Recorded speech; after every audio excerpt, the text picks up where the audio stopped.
আরে কি করছো তুমি? ছাড়ো, আমাকে ছাড়ো বলছি। তোমার কি মাথা খারাপ হয়ে গেছে নাকি? এসব তুমি কি করছো? তুমি কি জানো আমি কে? আমি তোমাকে ভালোবেসে ফেলেছি।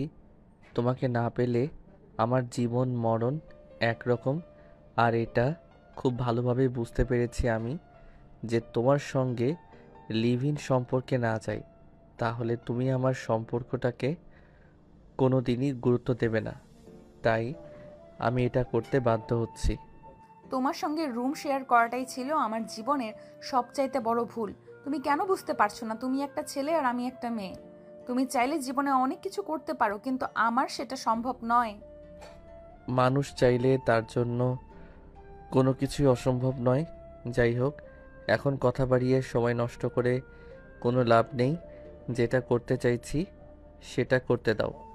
তার মানে তুমি আমার কোনো কথাই শুনবে না, তাই তো? আচ্ছা ঠিক আছে, তোমার যা ইচ্ছা তুমি তাই করো, আমি তোমাকে কিছুই বলবো না। তবে একটা কথা মনে রেখো, এর জন্য তোমাকে পরকালে জবাব দিতে হবে। আমি তোমাকে বোঝানোর জন্য অনেক চেষ্টা করলাম, কিন্তু তুমি আমার কোনো কথাই শুনলে না। কারণ তুমি খুব ভালো করেই জানো আমি ঠিক করিয়ে নিয়েছি তোমার কোনো কথাই শুনবো না। তাহলে আমাকে কোনো কথা বলে কি লাভ আছে? এখন যেটা করছি সেটা করতে দাও। এই বলে নীল নেহাকে আবারও বিছানায় ফেলে দেয়। আর তারপর আস্তে আস্তে নেহার ঠোঁট দুটোর উপর ঝাঁপিয়ে পড়ে। নীল নেহার ঠোঁট দুটোতে কিস করছিল, আর এদিকে নেহা প্রচণ্ড বিরক্ত বোধ করছিল, কারণ এতে তার কোনো সম্মতি ছিল না। কিন্তু এই মুহূর্তে বেশি বাড়াবাড়ি করেও লাভ নেই, কারণ এখান থেকে কেউ নেহাকে বাঁচাতে আসবে না। যেটা হওয়ার সেটা হবেই। তাই নেহা মনে মনে ভাবলো এখন আর বাড়াবাড়ি না করে যেটা হচ্ছে সেটা মেনে নেওয়াই বুদ্ধিমানের কাজ। তখনই হঠাৎই নীল নেহাকে বলে উঠল, নেহা, তুমি কি এখন আমার উপর রেগে আছো? আমি একাই শুধু তোমাকে আদর করে যাচ্ছি, তুমি কোনো রেসপন্স করছো না। আমি কি করব? আমার কি করার আছে? যা করার শত তুমিই করছো। তাহলে এখানে আমার কি কোনো দরকার আছে? আমাকে তুমি এইভাবে বলো না, কেননা আমি তোমাকে প্রচণ্ড ভালোবাসি, তোমাকে হারিয়ে ফেলতে চাই না। আমি খুব ভালো করে জানি বাড়িতে তোমার বিয়ের সম্বন্ধ চলছে, আর পরীক্ষা শেষে তুমি বাড়িতে গেলেই তোমার বিয়েটা হয়ে যাবে। কিন্তু আমি তোমাকে ছাড়া বেঁচে থাকতে পারবো না। তাই আমি শুধুমাত্র তোমার সঙ্গে এইটা করি যাতে তুমি আমাকে ছাড়া অন্য কাউকে বিয়ে করতে না পারো। একবার হলেও আমার জন্য তোমার মনে ভালোবাসার উদয় হয়। কিন্তু নীল, তোমার কি একবারও মনে হচ্ছে না তুমি ভুল কিছু করছো? ভুল পথে হাঁটছো? না, আমার সেই সব কিছুই মনে হচ্ছে না, কারণ আমি যা করেছি চিন্তা ভাবনা করেই করছি। আমি কখনোই চিন্তা ভাবনা না করে কোনো কিছু করি না। আমি যেটা করছি আমার ভালোর জন্যই করছি। তাই এই বিষয়ে আমি কারোরই মতামত গ্রহণ করব না। প্লিজ নেহা, তুমি আর আমাকে বাধা দিও না। আমি যেটা করছি আমাকে সেটা করতে দাও, কারণ আমি তোমায় অসম্ভব ভালোবাসি। তোমাকে হারিয়ে আমি বেঁচে থাকতে পারবো না। এই বলে নীল নেহার উপর আবারও ঝাঁপিয়ে পড়ে আর সেই সময়টাকে উপভোগ করতে থাকে। নীল নেহার শরীরে বিভিন্ন স্থানে ভালোবাসার আলিঙ্গন করেই যাচ্ছিল, আর নেহা সেসব কিছু মুখ বুজে সহ্য করছিল। প্রায় 20 মিনিট পর নেহাকে নীল ছেড়ে দিয়ে বিছানার এক পাশে শুয়ে পড়ল। আর নেহা তো অনবরত কান্না করেই চলছিল। নীল তার সঙ্গে কেন এরকমটা করলো? নেহা তো নীলকে প্রচণ্ড বিশ্বাস করত, কিন্তু তার সঙ্গে কেন এরকম হলো? I am so sorry Neha, please তুমি আমাকে ক্ষমা করে দিও। আমি তোমার সঙ্গে এরকমটা করতে চাইনি, কিন্তু আমি খুব ভালো করেই জানি আমি যদি তোমার সঙ্গে এরকমটা না করতাম তাহলে তুমি আমাকে ছেড়ে চলে যেতে।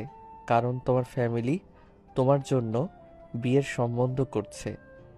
তুমি তোমার ফ্যামিলির খুবই বাধ্য একটা মেয়ে, তাই আমি তোমার সঙ্গে এরকমটা করতে বাধ্য হলাম। তুমি আমার সঙ্গে আর কোনো কথাই বলবে না। আমি তোমার সঙ্গে কোনো কথাই বলতে চাই না। তুমি আমার সঙ্গে যেটা করেছো তার জন্য আজ না হোক কাল তোমাকে পস্তাতে হবে। আর আমি তো তোমাকে বিশ্বাস করেছিলাম। তুমি আমার বিশ্বাসের এই প্রতিদান দিলে। এটা তোমার কাছ থেকে আমার পাওনা ছিল না হয়তো। তাহলে আমি কি করতাম তুমি নিজেই আমাকে সেটা বলো। আমি কতবার কতভাবে তোমাকে ভালোবাসি সেটা বোঝাতে চেয়েছি, কিন্তু তুমি কি একবারও আমার ভালোবাসা বুঝতে চেয়েছো? তুমি বারবার আমাকে অ্যাভয়েড করে গেছো, কিন্তু একটা কাজ তুমি ভালো করেছো, সেটা হলো তুমি আমার সঙ্গে রুম শেয়ার করতে স্বীকার করেছিলে। আর তুমি যদি সেটা না করতে তাহলে হয়তো আজ আমি এই সুযোগটা হয়তো পেতাম না। হ্যাঁ, এখন আমি যেটা বুঝতে পেরেছি এটাই ছিল আমার জীবনের সবচেয়ে বড় ভুল। কেন আমি তোমাকে বিশ্বাস করতে গেলাম? আমি যদি বিশ্বাস করে তোমার সঙ্গে লিভ ইনে না আসতাম, তাহলে হয়তো আজ আমার সঙ্গে এরকমটা হতো না। আমি এখন মানুষের সামনে মুখ দেখাবো কি করে? আর আমার ফ্যামিলিকে কিভাবে বলবো তুমি আমার সঙ্গে এই সব কিছু করেছো? আমি বিয়ের আগেই আমার সতীত্ব হারিয়ে ফেলেছি। এই বলে নেহা বিছানা থেকে নেমে কোনো রকমে নিজের কাপড় চোপড় ঠিক করে ওয়াশরুমে ঢুকে যায়। প্রায় 1 ঘন্টা হয়ে গেছে, এখনও নেহা ওয়াশরুম থেকে বের হচ্ছে না। এদিকে নীলের টেনশন ক্রমশই বেড়েই চলেছে। নেহা আবার উল্টাপাল্টা কিছু করে বসবে না তো? তারপর আরও কিছু সময় পর নেহা ওয়াশরুম থেকে বের হয়, আর তাকে দেখেই নীল দৌড়ে গিয়ে তার সামনে দাঁড়ায় আর বলতে থাকে, প্লিজ নেহা, তুমি আমাকে ক্ষমা করে দাও। আমি তোমার সঙ্গে এরকমটা করতে চাইনি, কিন্তু কি করব বলো? আমি যে তোমায় প্রচণ্ড ভালোবাসি। তোমাকে ছাড়া আমার বেঁচে থাকা প্রায় অসম্ভব, তাই আমি তোমার সঙ্গে এরকমটা করতে বাধ্য হলাম। তুমি আমার সঙ্গে কোনো কথাই বলবে না। আমি তোমার সঙ্গে কোনো কথা বলতে চাই না। আজকের এই মুহূর্তটাই তোমার সঙ্গে আমার কাটানো জীবনের শেষ মুহূর্ত। আজকের পর কখনোই তুমি আমাকে সামনে দেখতে পাবে না, কারণ আজকেই আমি এখান থেকে চলে যাচ্ছি। আমার চাকরির কোনো দরকার নেই। এই কথা বলে নেহা সোজা নিজের রুমে চলে গেল আর লাগেজ গুছিয়ে একদম গ্রামের বাড়ির উদ্দেশ্যে রওনা হলো। নীল নেহাকে আটকানোর জন্য অনেক চেষ্টা করছিল, কিন্তু সে কোনোভাবেই পারল না। আসলে নীল এরকমটা করতে চায়নি, সে নেহাকে ভালোবাসে, তাই সে নেহাকে হারাতে চায় না। কিন্তু নেহা তার পরিবারের অতি বাধ্য একটা মেয়ে, সে তার ফ্যামিলির মান সম্মান বাঁচাতে যা ইচ্ছে তাই করতে পারে। এমনকি নিজের ভালোবাসার কোরবানি দিতেও সে 2বার চিন্তা করে না।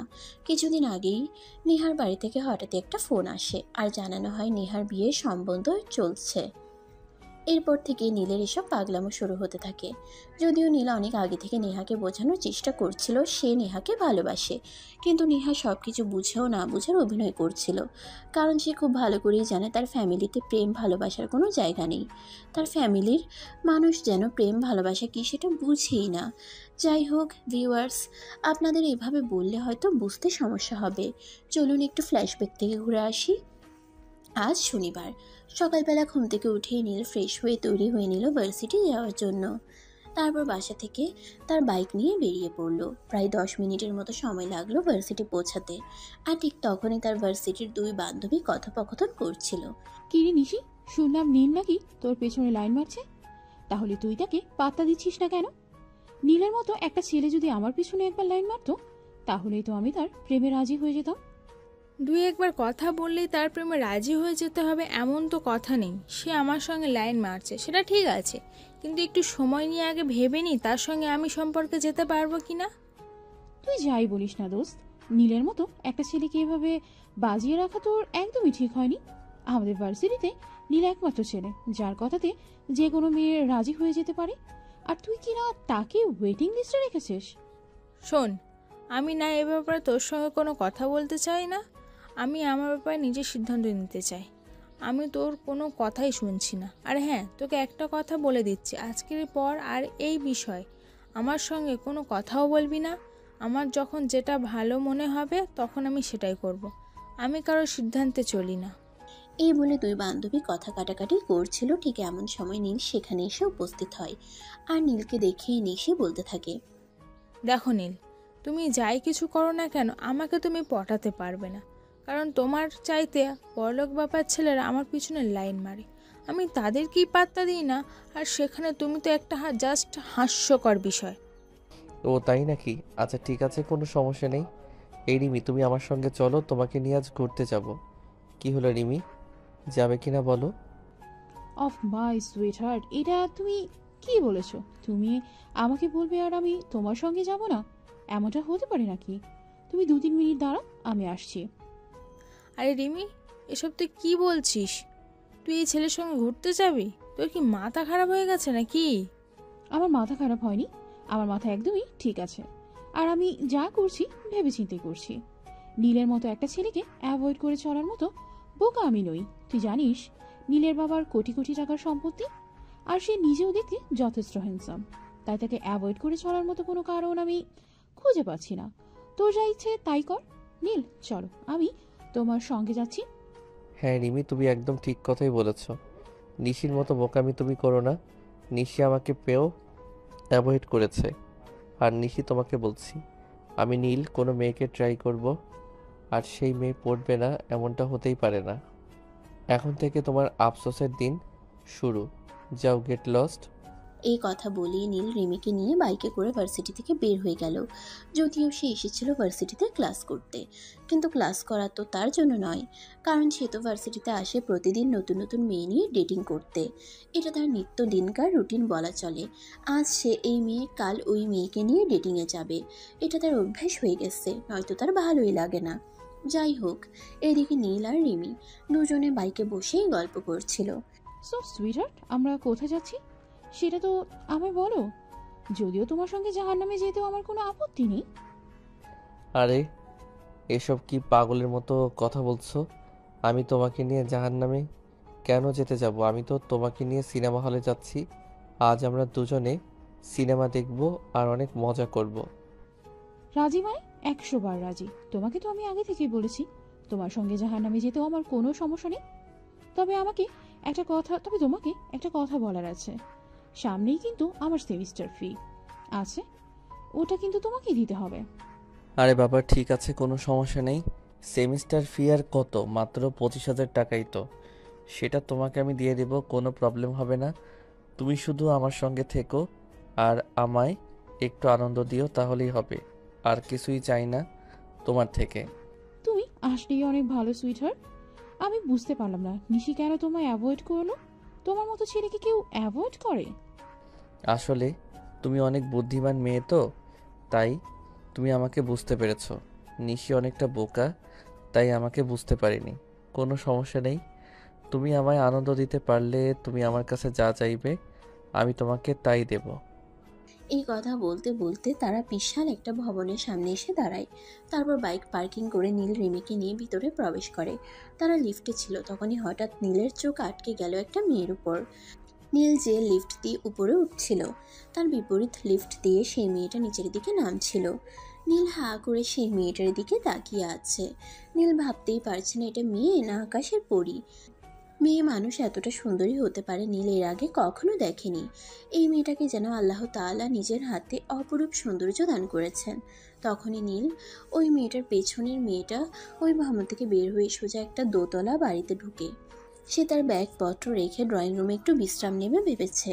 তখনই সে কলিং বেলের আওয়াজ শুনতে পায়। এই সময় আবার কে আসলো? আমি তো সেটাই বুঝতে পারছি না।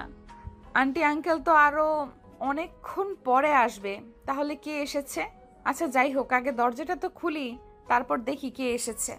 7-5 চিন্তা করতে করতে নেহা দরজাটা খুলে, আর দরজা খুলেই দেখে তার সামনে এক সুদর্শন পুরুষ দাঁড়িয়ে আছে, যাকে সে আজকের আগে কখনোই দেখেনি। তাই সে অবাক হয়ে জিজ্ঞাসা করে, কি ব্যাপার, কে আপনি? আর কি আপনার পরিচয়? আপনাকে তো আজকের আগে কখনো এখানে দেখেছি বলে মনে হয় না।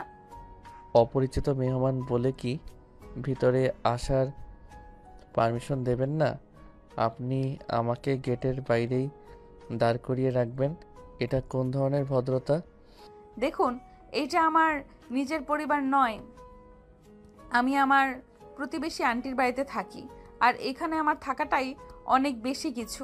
তাই আমি আপনাকে চাইলেও ভেতরে আসার পারমিশন দিতে পারি না।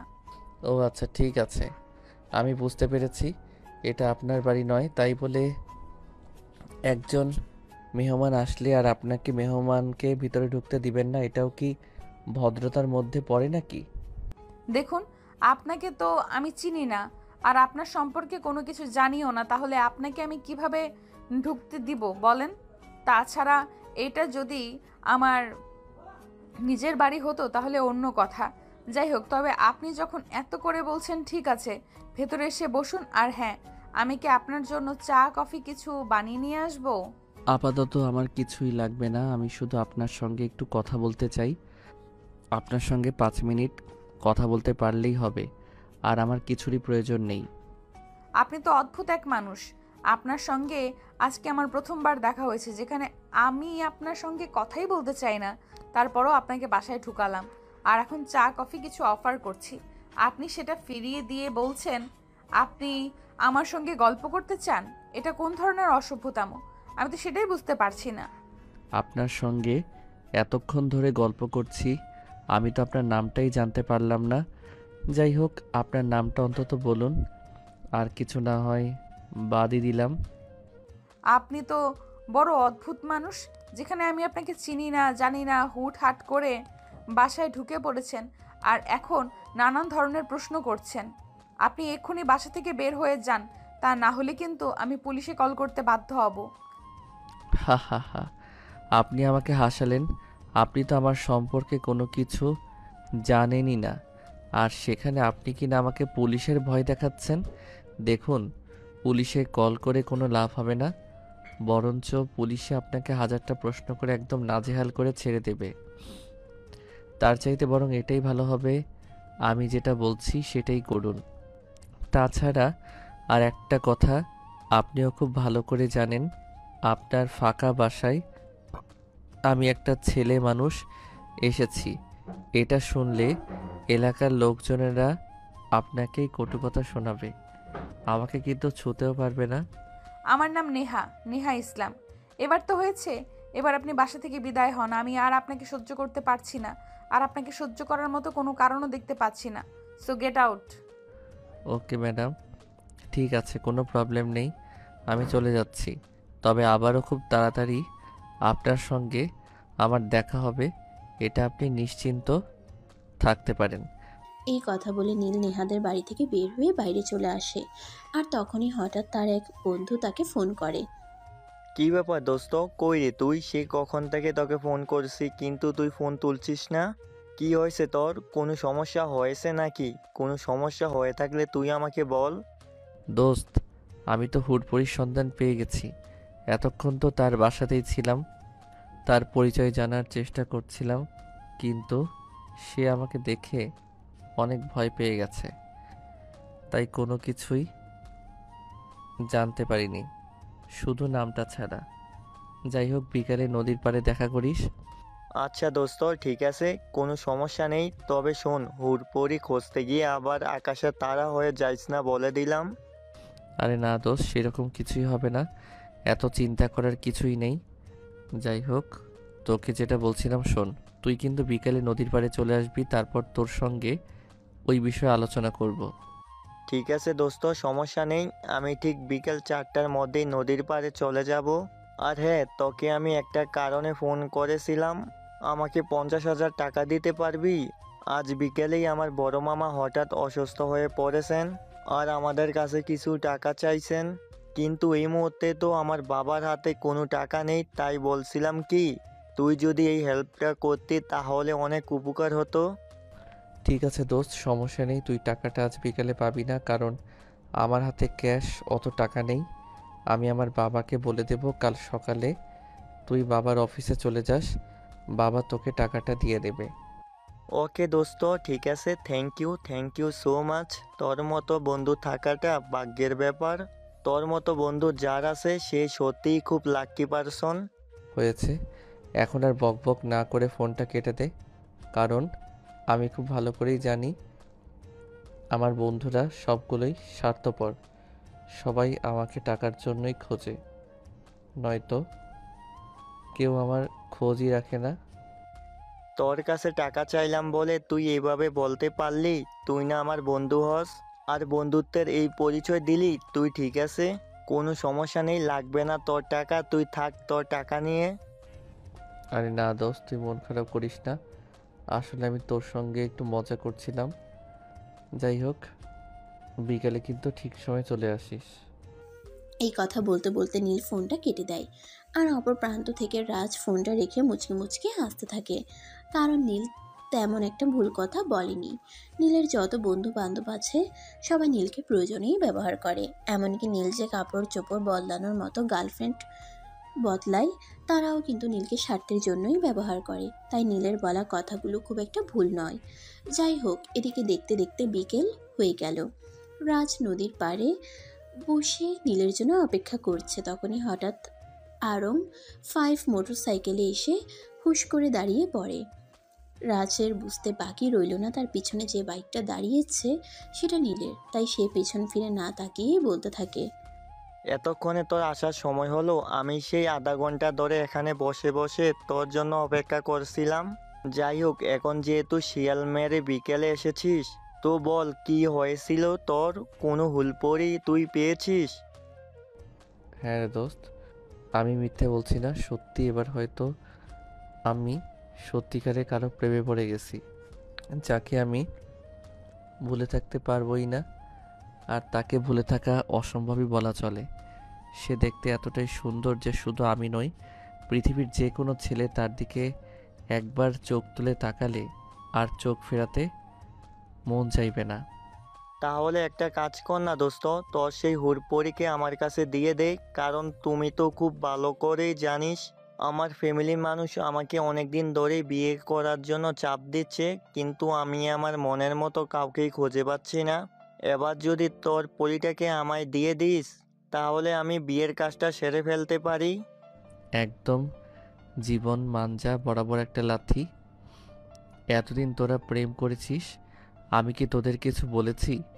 আমি তো শুধু মেয়েদের নিয়ে ডেটিংয়ে যেতাম আর বাপের পয়সা উড়াতাম। এবার কিন্তু আমি সত্যি বলছি, আমি সত্যি সত্যি কারোর প্রেমে পড়ে গেছি। আর প্রেমে পড়েছি বললে ভুল হবে, কারণ আমি তাকে ভালোবেসে ফেলেছি। আমি তাকে এক মুহূর্তের জন্যেও ভুলতে পারছি না।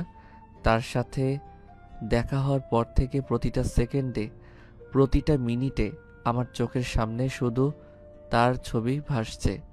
আমার জীবনটা এখন সেই হুর পরিময় হয়ে গেছে। আচ্ছা দোস্ত, ঠিক আছে, এখন ফাজলামো বাদ দিয়ে কাজের কথা বলি। তোর সেই হুড়পড়ির পরিচয় কি সেটা তো বল। তুই যদি কিছুই না বলিস তাহলে আমি বুঝবো কি করে? ওর নাম নেহা, নেহা ইসলাম। সে নিজেই বলেছে। আর এখানে তার এক আন্টির বাসায় থেকে জব করে হয়তো। আর কিছুই জানি না, তবে কাল থেকে তার বিষয়ে ইনফরমেশন নেওয়া শুরু করব। ওরে বাবা রে বাবা, তুই তো দেখছি একদম গোয়েন্দাগিরি শুরু করে দিবি। ভাবছিস কাউকে পছন্দ হয়েছে তোর, প্রেমে পড়েছিস, তো গোয়েন্দাগিরি করার কি আছে? শোন, তুই যেরকমটা ভাবছিস সেরকমটা নয়। আমি কিন্তু মেয়েটার প্রেমে পড়েছি নয়, আমি মেয়েটাকে ভালোবেসে ফেলেছি।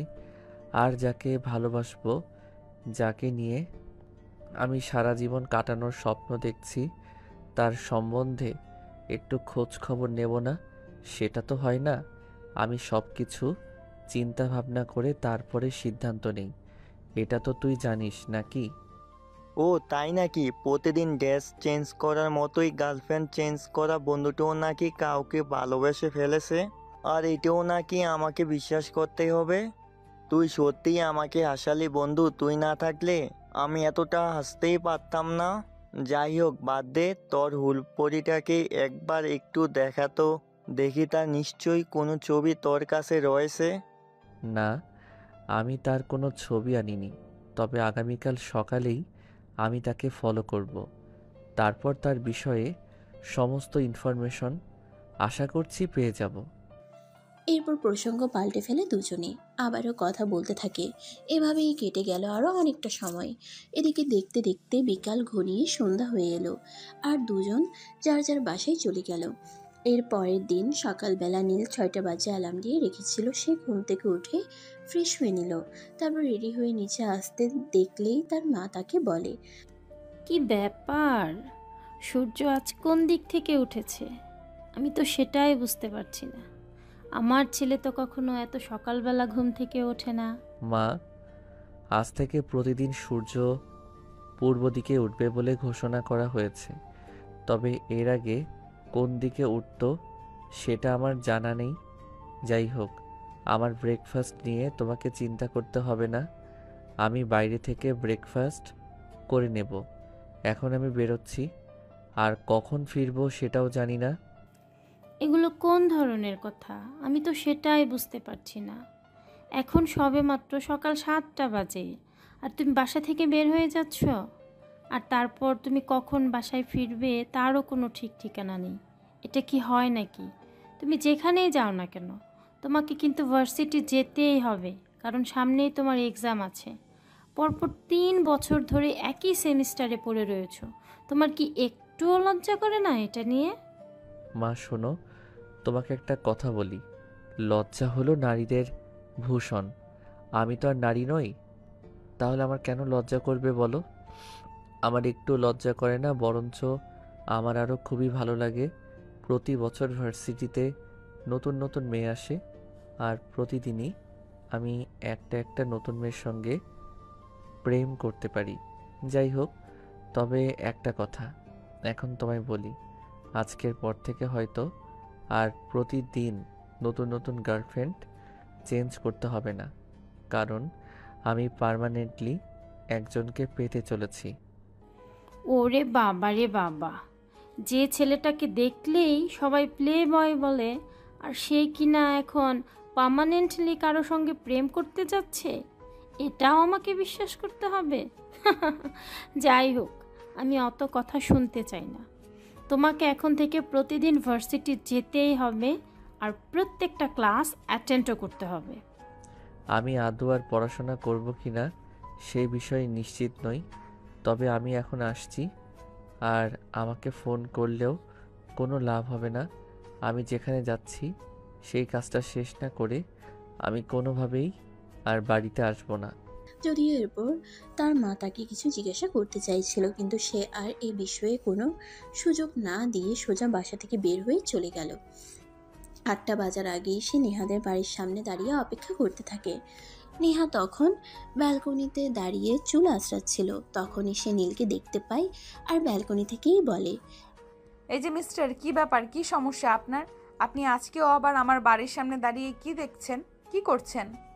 যদি আমি বলি আপনার বাড়ির সামনে দাঁড়িয়ে আমি আপনার জন্য অপেক্ষা করছিলাম, তাহলে আপনার উত্তরটা কি হবে সেটাই বলুন। দেখুন, আমি আপনাকে কালকেও বলেছি আর আজকেও বলছি, এটা কিন্তু আমার নিজের বাড়ি নয়। আমি আমার আন্টির বাসায় থাকি। শহরে আমার চেনা জানা কেউ নেই, তাই বলে আমি এখানে উঠেছি আর একটা চাকরি করছি। তো আমি চাই না আপনি কোনোভাবে আমাকে বিরক্ত করুন। কোনো সমস্যা নেই, আমি আর বিরক্ত করব না এখানে এসে। তবে আমি ওই চায়ের দোকানে বসে তোমার জন্য অপেক্ষা করছি। তোমার সঙ্গে কিছু কথা আছে। একদমই নয়, আমি আপনার সঙ্গে কোনো কথা বলতে চাই না। আপনি চুপচাপ এখান থেকে সোজা নিজের বাড়িতে চলে যান, আর কখনো আমাকে ফলো করতে আসবেন না। আমি বুঝতে পারছি না সমস্যা আপনার, আর কেনই বা আপনি এইভাবে আমার পেছনে পড়ে আছেন। আমি তো আপনার কোনো ক্ষতি করিনি, এমনকি আপনার কোনো পাকা ধানে মই দিয়েছি বলেও তো মনে হচ্ছে না। এই কথাটা শুনতে শুনতে নীল নেহাকে কোনো উত্তর না দিয়ে সেখান থেকে চলে গেল। পাশে এই চায়ের দোকানে বসে অপেক্ষা করছিল কখন নেহা বাসা থেকে বের হবে আর সে নেহার সঙ্গে কথা বলবে। এভাবেই চলে গেল প্রায় 15 মিনিটের মতো সময়। 15 মিনিট পর নেহা বাসা থেকে বের হয়ে অফিসে যাওয়ার উদ্দেশ্যে বাসার সামনে দাঁড়িয়ে নেহা রিকশার জন্য অপেক্ষা করছিল। তখনই নীল বাইক নিয়ে তার সামনে এসে দাঁড়ায় আর বলে, যদি আপনার গন্তব্যস্থলের ঠিকানাটা দেন, তাহলে আমি আপনাকে আপনার গন্তব্যস্থল পর্যন্ত পৌঁছে দিয়ে আসতে পারি।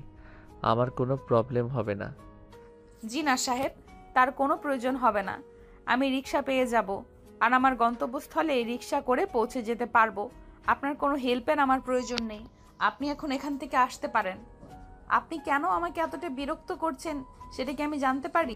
কারণটা খুব বেশি কিছু নয়, কারণটা খুবই সোজা, আর তুমি চাইলে আমি সেটা তোমাকে বলতেও পারি। হ্যাঁ, আমি তো সেটাই জানতে চাইছি, কি এমন কারণ যার কারণে আপনি এইভাবে আমার পেছনে পড়ে আছেন? যেই কারণটা তো আমার জানাটা খুব দরকারি, খুব জরুরি। তো প্লিজ দেরি না করে বলে ফেলুন, আপনি কেন আমার পেছনে এভাবে পড়ে আছেন? যদি বলি তুমি আমার মন চুরি করে নিয়েছো, আর তাই আমি তোমার পিছনে ঘুরঘুর করছি। এই যে মিস্টার, ভদ্র ভাষায় কথা বলুন। আমি চুরি করতে যাব কেন? ওসব চুরি টুরির অভ্যাস আমার নেই। সো এইসব কথা বলতে আপনি আর কখনোই আমার পেছনে আসবেন না, আর আমি আপনাকে আমার সামনে দেখতেও চাই না। আর একটা কথা তো আমি আপনাকে আগেই বলে দিয়েছি, আমি এখানে কিন্তু নিজের বাড়িতে থাকি না। এইখানে আমাকে অনেক কিছু মেনটেন করতে হয়, তাই আপনি এমন কিছু করবেন না যাতে আমার এখানে থাকাটা কষ্টসাধ্য হয়ে দাঁড়ায়। তুমি এখানে থাকা নিয়ে চিন্তা করছো, আমি কিন্তু মোটেও তোমার থাকা নিয়ে চিন্তা করছি না। কারণ এই শহরটা এতটাও ছোট নয় যেখানে তোমার থাকার জায়গা হবে না। যাই হোক, কোথায় যাচ্ছিলে সেটা বলো, আমি তোমায় পৌঁছে দিয়ে আসি। আরে মিস্টার, আপনার মতো পোলাপান তো আমি জীবনেও দেখি নাই। আমি তো আপনাকে বললাম আমার আপনার হেল্পের কোনো প্রয়োজন নেই, তারপরও আপনি কেন এভাবে ছ্যাঁচড়ামি করছেন? আমি তো বলেছি আপনি এখান থেকে চলে যান। আমি আপনার সঙ্গে কোনো কথাই বলতে চাই না।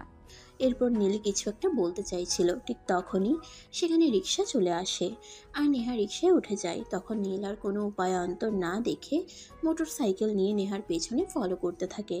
রিক্সা যেখানে এসে দাঁড়ালো সেই জায়গাটা দেখে তো নীলের চক্ষু চড়ক গাছ, কারণ এটা তো নীলের বাবার অফিস, মাইক্রোসফট কোম্পানি। তার মানে কি নেহা এখানেই চাকরি করে?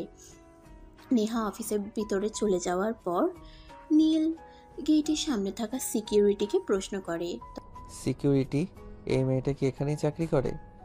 হ্যাঁ ছোট সাহেব, এই তো 2 মাস হলো এই মেয়েটা এখানে চাকরি নিয়েছে। আর বড় সাহেবের কাছ থেকে শুনলাম মেয়েটা নাকি খুব ভালো আর খুব ভালোভাবে কাজ করে। কিন্তু একটা কথা আমাকে বলুন তো, আপনি কেন এই বিষয়ে জানতে চাইছেন? সেসব কথা আপনার না জানলেও চলবে। আগামীকাল আপনি সব কিছুই জানতে পেরে যাবেন। যাই হোক, এখন আমি আসছি। আর হ্যাঁ, এই মেয়েটার প্রতি কিন্তু একটু বিশেষ নজর রাখবেন।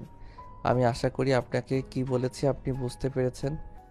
নজর রাখতে হবে সেটা নয় বুঝলাম, কিন্তু কারণ কি এই পেছনে সেটা যদি আমাকে বলতেন তাহলে হয়তো আমার বুঝতে আরো একটু সহজ হতো। আপনি ছোট মানুষ, ছোট মানুষের মতোই থাকেন না। আপনি কেন এত কিছু জানতে চাইছেন? যাই হোক, আমি এখন আসছি।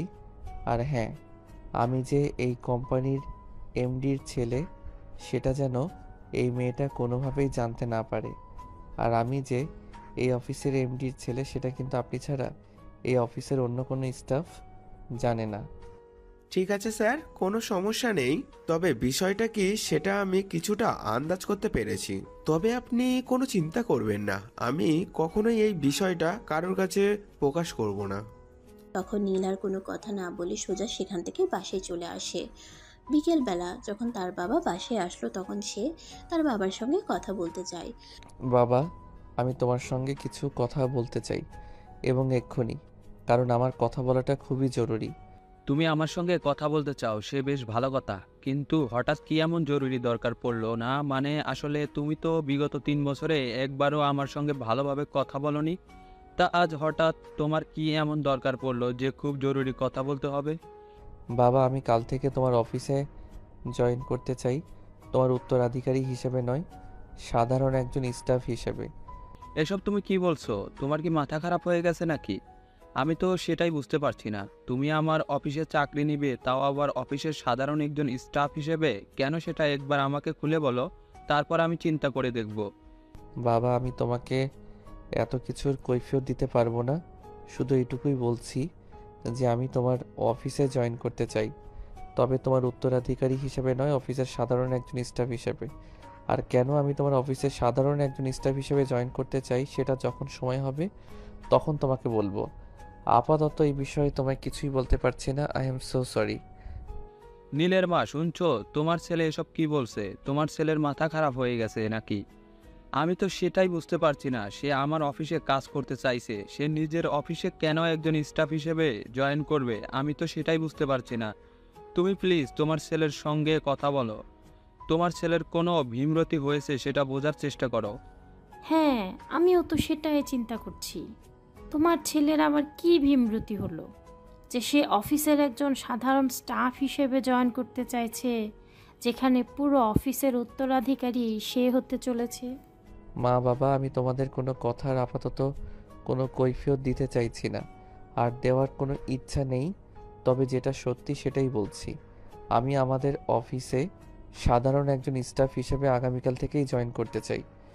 আমি তোমার এসব পাগলামো নিতে পারবো না। তোমার যা ইচ্ছে তুমি তাই করতে পারো, কিন্তু তোমাকে আমি কোনোভাবেই আমার অফিসের একজন স্টাফ হিসেবে অ্যাপয়েন্টমেন্ট করতে পারি না। কারণ তুমি খুব ভালো করেই জানো আমাদের মাইক্রোসফট কোম্পানি, আমাদের অফিসের সমস্ত কাজ কম্পিউটারের মাধ্যমে হয়ে থাকে। আর সেখানে তো তুমি কম্পিউটারের কও জানো না। তাহলে আমি কেন আর কিভাবে তোমাকে আমার অফিসে রাখতে পারি সেটা তুমি আমায় বলবে। মা প্লিজ, তুমি বাবাকে বোঝাও। বাবাকে বলো এত সব কিছু নিয়ে চিন্তা করতে হবে না, আমি ঠিক সব বুঝে নেব। কিন্তু প্লিজ বাবার অফিসে আমাকে চাকরিটা যেন দেয়। চাকরিটা আমার খুবই প্রয়োজন। প্লিজ তোমরা দুজনেই বোঝার ট্রাই করো। আচ্ছা, সে না হয় বুঝলাম। আমি তোর বাবাকে বললাম, তোর বাবা তোকে তার অফিসে রেখে দিল, কিন্তু কি এমন হলো যার কারণে তোকে এত ইমার্জেন্সি চাকরি নিতে হবে?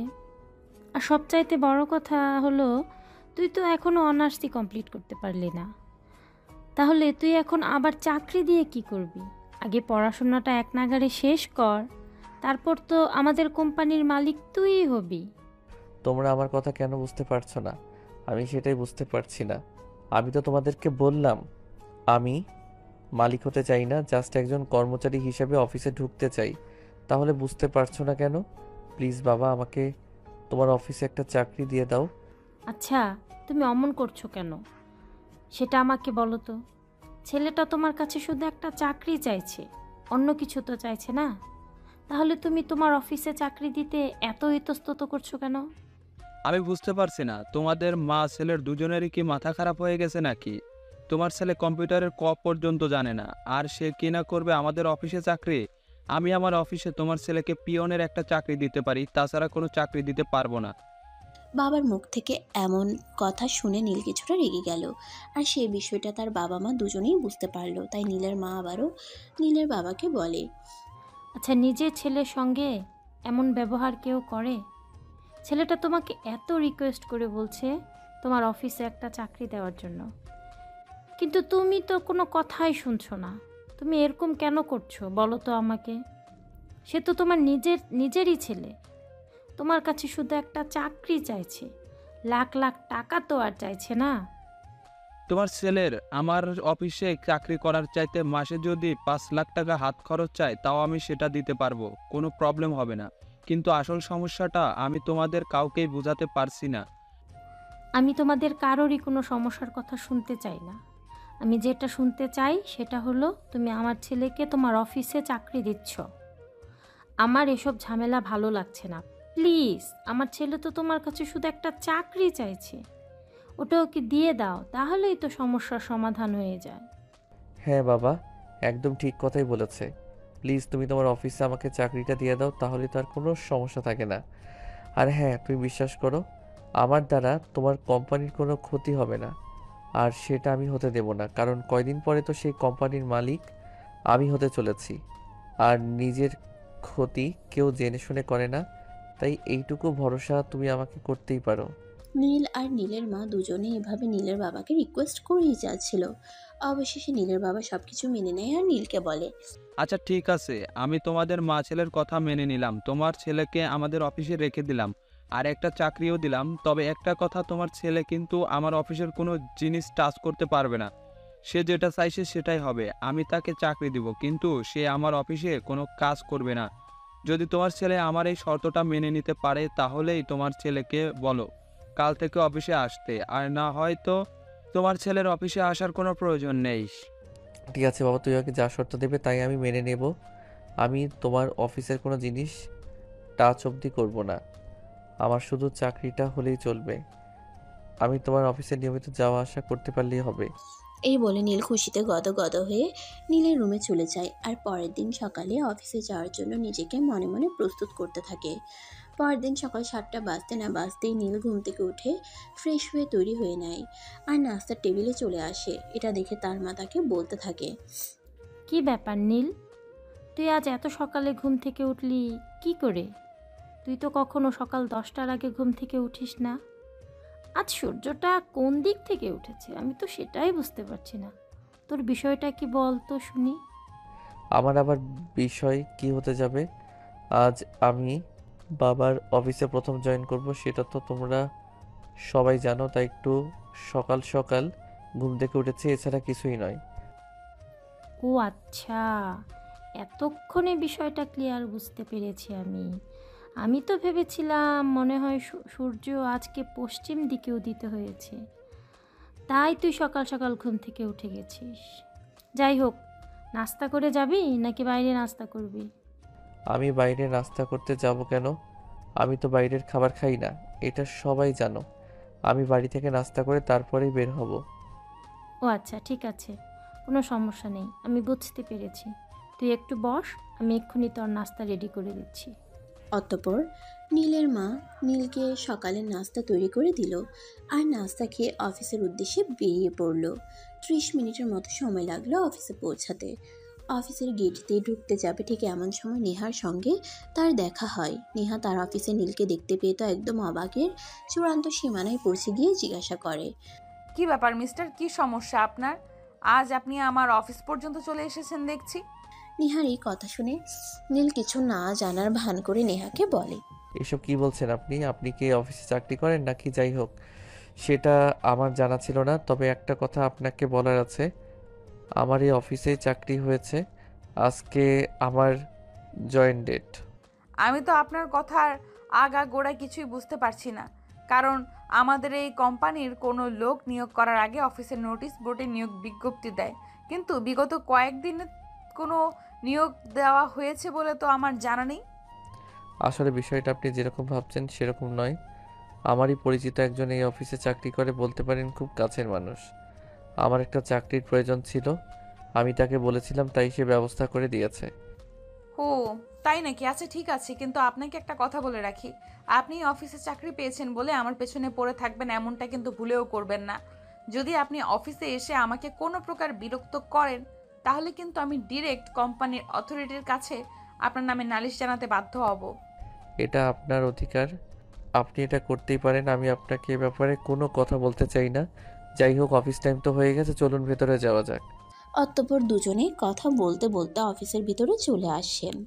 নেহা নিজের ডেস্কে চলে যায় আর নীল চলে যায় ম্যানেজারের রুমে। আর কিছুক্ষণ পর ম্যানেজার নিজেই নীলকে নেহার পাশের ডেস্কে নিয়ে আসে। নীলকে নেহা নিজের পাশের ডেস্কে দেখে আরও অবাক হয় আর তখন ম্যানেজার সাহেবকে জিজ্ঞেস করে, কি ব্যাপার স্যার, এই ছেলেটাকে এখানে নিয়ে এসেছেন কেন? এই ছেলেটা কি এখানে কাজ করবে নাকি? হ্যাঁ, এই হলো নীল, আর আজকে থেকে আমাদের অফিসে জয়েন করবে আর তোমাদের পাশের ডেস্কে কাজ করবে। কেন, তোমার কোনো সমস্যা আছে নাকি? না স্যার, আমার কোনো সমস্যা থাকতে যাবে কেন? তবে একটা কথা বলার আছে, এই ছেলেটা কিন্তু আমার পূর্ব পরিচিত, আর আপনি আমাদের অফিসের ম্যানেজার, তাই আপনাকে আমি কথাটা বলে দিতে চাই, এই ছেলেটা যেন আমাকে কোনোভাবে কোনো বিরক্ত না করে। এই ছেলেটা যদি আমাকে কোনোভাবে কোনো বিরক্ত করে, তাহলে কিন্তু আমি অফিস ছেড়ে চলে যেতে বাধ্য হব। স্যার, এই বিষয়ে আপনি একটু চিন্তা করবেন না, আমি ওনাকে কোনো বিরক্ত করব না, আপনি নিশ্চিন্ত থাকতে পারেন।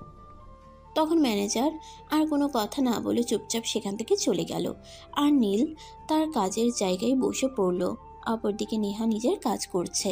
নীল সেই সকাল থেকেই চুপচাপ বসে আছে, কোনো কাজ করছে না, মোবাইলটা হাতে নিয়ে ফেসবুকিং করছে। এদিকে দেখতে দেখতে লাঞ্চ টাইম হয়ে গেল। যে যার যার মতো ক্যান্টিনে গিয়ে দুপুরের খাবার খেয়ে নিল, কিন্তু নীল তখনও নিজের কাজের জায়গাতেই বসে আছে। নেহা দুপুরের খাবার খেয়ে যখন ক্যান্টিন থেকে বের হয়ে আসে, তখন নীলকে দেখে প্রশ্ন করে, কি ব্যাপার মিস্টার, আপনি এখনো এখানে বসে আছেন কেন? আমরা তো সবাই ক্যান্টিন থেকে দুপুরের খাবার খেয়ে আসলাম, আপনি দুপুরের খাবার খেলেন না কেন? ও, আসলে আমি দুপুরের খাবার নিয়ে আসিনি, তাই দুপুরের খাবার খাওয়া হয়নি। তাছাড়া আমি বাইরের খাবার খাই না, এই আর কি। আপনি দুপুরের খাবার নিয়ে আসেননি সেটা আমাদের কাউকে জানালেই পারতেন, আমরা আপনার খাবারের ব্যবস্থা করে দিতাম। কিন্তু তাই বলে আপনি অফিসে না খেয়ে থাকবেন, এটা কেমন কথা? না খেয়ে আপনি কাজ করবেন কিভাবে? পেটে ক্ষুধা লাগলে কাজে মন বসবে নাকি? সে আমি কোনোভাবেই চালিয়ে নিব, এসব নিয়ে আপনাকে চিন্তা করতে হবে না। যাই হোক, আপনি বলেছেন তার জন্য অসংখ্য ধন্যবাদ আপনাকে। নীলের কাছ থেকে এই কথা শুনে আর কোনো কিছুই বলল না, চুপচাপ সেখান থেকে চলে গেল। এভাবেই কেটে গেল সেদিনের দিনটা। এর পরের দিন সকালবেলা নেহা যখন অফিসে যাওয়ার জন্য তৈরি হচ্ছিল, তখনই সে দেখতে পেল নীল তার বাসার সামনে পায়চারি করছে। নেহা এই বিষয়টা কিছুটা বুঝতে পারে, তাই সে রেডি হয়ে বাসা থেকে বের হয়। আর গেট থেকে বের হতেই নীল তার সামনে এসে দাঁড়ায়। অনেকক্ষণ ধরে আপনার জন্য অপেক্ষা করছিলাম। আপনি আমার জন্য অপেক্ষা করছিলেন, কিন্তু কেন বলেন তো? আমি তো আপনাকে আমার জন্য অপেক্ষা করতে বলিনি, তাছাড়া আমি তো আপনাকে এখানে আসতেও বলিনি। তাহলে বলুন কেন এসেছেন? আপনি আমাকে এখানে দাঁড়িয়ে আপনার জন্য অপেক্ষা করতে বলেননি, সেটা ঠিক আছে, কিন্তু তাই বলে আমি আপনার জন্য অপেক্ষা করছি সেখানে আপনি আমার সঙ্গে এরকম ব্যবহার করতে পারেন না। আপনি আর আমি দুজনে একই অফিসে চাকরি করি। তাছাড়া আমার বাসা থেকে অফিসে যাওয়ার রাস্তাটা আপনার বাসার সামনে দিয়ে, তাই আমি আপনার জন্য অপেক্ষা করছিলাম। আমার কথায় আপনি মনে কষ্ট পেয়ে থাকলে আমি দুঃখিত, কিন্তু এই কথাটা আমাকে বলতেই হচ্ছে। দেখুন, আমি একটা মেয়ে মানুষ, তাছাড়া আমি অন্য বাড়িতে থেকে এখানে চাকরি করছি, তাই আমি চাই না আপনার জন্য আমাকে কোনো সমস্যায় পড়তে হোক বা কেউ আপনাকে নিয়ে আমাকে কোনো কথা বলুক। আপনি এত ভয় পান কেন বলেন তো? আমি তো আছি, তাই না? আপনার এত ভয় পাওয়ার কি আছে? দেখুন, আমি আপনাকে আগেও বলেছি আর এখনও বলছি, আপনি এখানে আসবেন না আর আমার পেছনে ঘুরঘুর করে অযথাই টাইম ওয়েস্ট করবেন না। আচ্ছা ঠিক আছে, এখন চলো অফিসে যাওয়া যাক, তা না হলে আবার অফিসে যেতে লেট হয়ে যাবে। অতঃপর নীল আর নেহা আর কোনো কথা না বলে অফিসের উদ্দেশ্যে রওনা দেয়। এভাবে কেটে গেল বেশ কয়েকদিন। এদিকে নীল প্রত্যেকদিন নেহার বাসার সামনে এসে নেহার জন্য অপেক্ষা করতে থাকে, আর এই বিষয়টা একসময় সবার চোখের সামনে চলে আসে। একদিন সকালবেলা নেহান রেডি হয়ে অফিসের উদ্দেশ্যে রওনা হচ্ছিল, তখনই তার খালা তাকে তার রুমে ডাকে। নেহা দেখো, তোমাকে আগেও বলেছি আর এখনও বলছি, আমাদের মান সম্মানটা খুব চিন্তা করি, তাই তুমি এখান থেকে এমন কোনো কাজ করো না যেটা আমাদের মান সম্মানে বাঁধে। খালামণি, আমি বুঝতে পেরেছি তুমি আমাকে কি বলতে চেয়েছো। হ্যাঁ দেখো, বিষয়টা তুমি যেরকম ভাবছো সেরকম কিছুই নাই। আসলে ওই ছেলেটা আর আমি একই অফিসে চাকরি করি, তাছাড়া ছেলেটার বাসা এখান থেকে খুব দূরে নয়, তাই প্রতিদিন এখানে অফিসে যাওয়ার সময় আমাকে নিয়ে যায়, এই আর কি। এই ছেলেটা তোমার অফিসের কলিগ নাকি বয়ফ্রেন্ড সে বিষয়ে আমি অবগত নই আর অবগত হতেও চাই না। তোমাকে শুধু একটা কথাই বলতে চাই, দেখো, তুমি যদি আমাদের এখানে থাকতে চাও তাহলে এমন কাজ করা চলবে না। তুমি ওই ছেলেটার সাথে মিশতে পারবে না, এটাই আমাদের শেষ কথা। আচ্ছা ঠিক আছে খালামণি, আমি এই ছেলেটাকে বলবো। আচ্ছা, এই যে আপনি প্রতিদিন আমার বাসার সামনে দাঁড়িয়ে আমার জন্য অপেক্ষা করেন কেন বলুন তো? তোমার জন্য অপেক্ষা করতে আমার ভালো লাগে, তাই আমি অপেক্ষা করি। কেন, কোনো সমস্যা নাকি?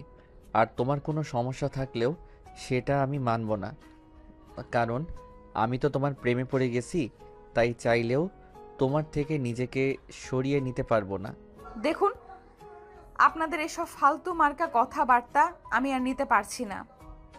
তার কারণ হলো, আজ আমার খালামণি আমাকে বলেছে আমি যদি আপনার সঙ্গে মেলামেশা করি তাহলে আমাকে বাসা থেকে বের করে দেবে। তারপর আমি কোথায় থাকবো সেটা কি আপনি আমাকে বলে দেবেন? এত চিন্তা করার কি আছে? তুমি সবাইকে বলে দাও তুমি আর কোনো কথা শুনবে না, আমার সঙ্গে মেলামেশা করবে, তারপর যেটা হয় হোক। ঠিক আছে, আমি বুঝতে পেরেছি। সোজা আঙুলে ঘি উঠবে না। আমি আজকেই অফিসে গিয়ে বসের সাথে আপনার নামে বিচার দিব, তারপর দেখি আপনি কি করেন। এই কথা বলে নেহা কোনো রকমে নীলকে পাশ কাটিয়ে সেখান থেকে চলে গেল। এদিকে অফিসে আসতে না আসতেই অফিসের বস নীলকে নিজের কেবিনে ডেকে দিলেন। কি ব্যাপার নীল, আমি তোমার ব্যাপারে এসব কি শুনছি? তুমি অফিসে এসব কি শুরু করছো? তুমি কি মান-ইজ্জত নিয়ে টিকতে দিবে না নাকি? বস, আমার তো মনে হয় না আমি এমন কিছু করেছি বলে যাতে অফিসের কিংবা অফিসের অন্য কারো মান সম্মানে বাড়তে পারে।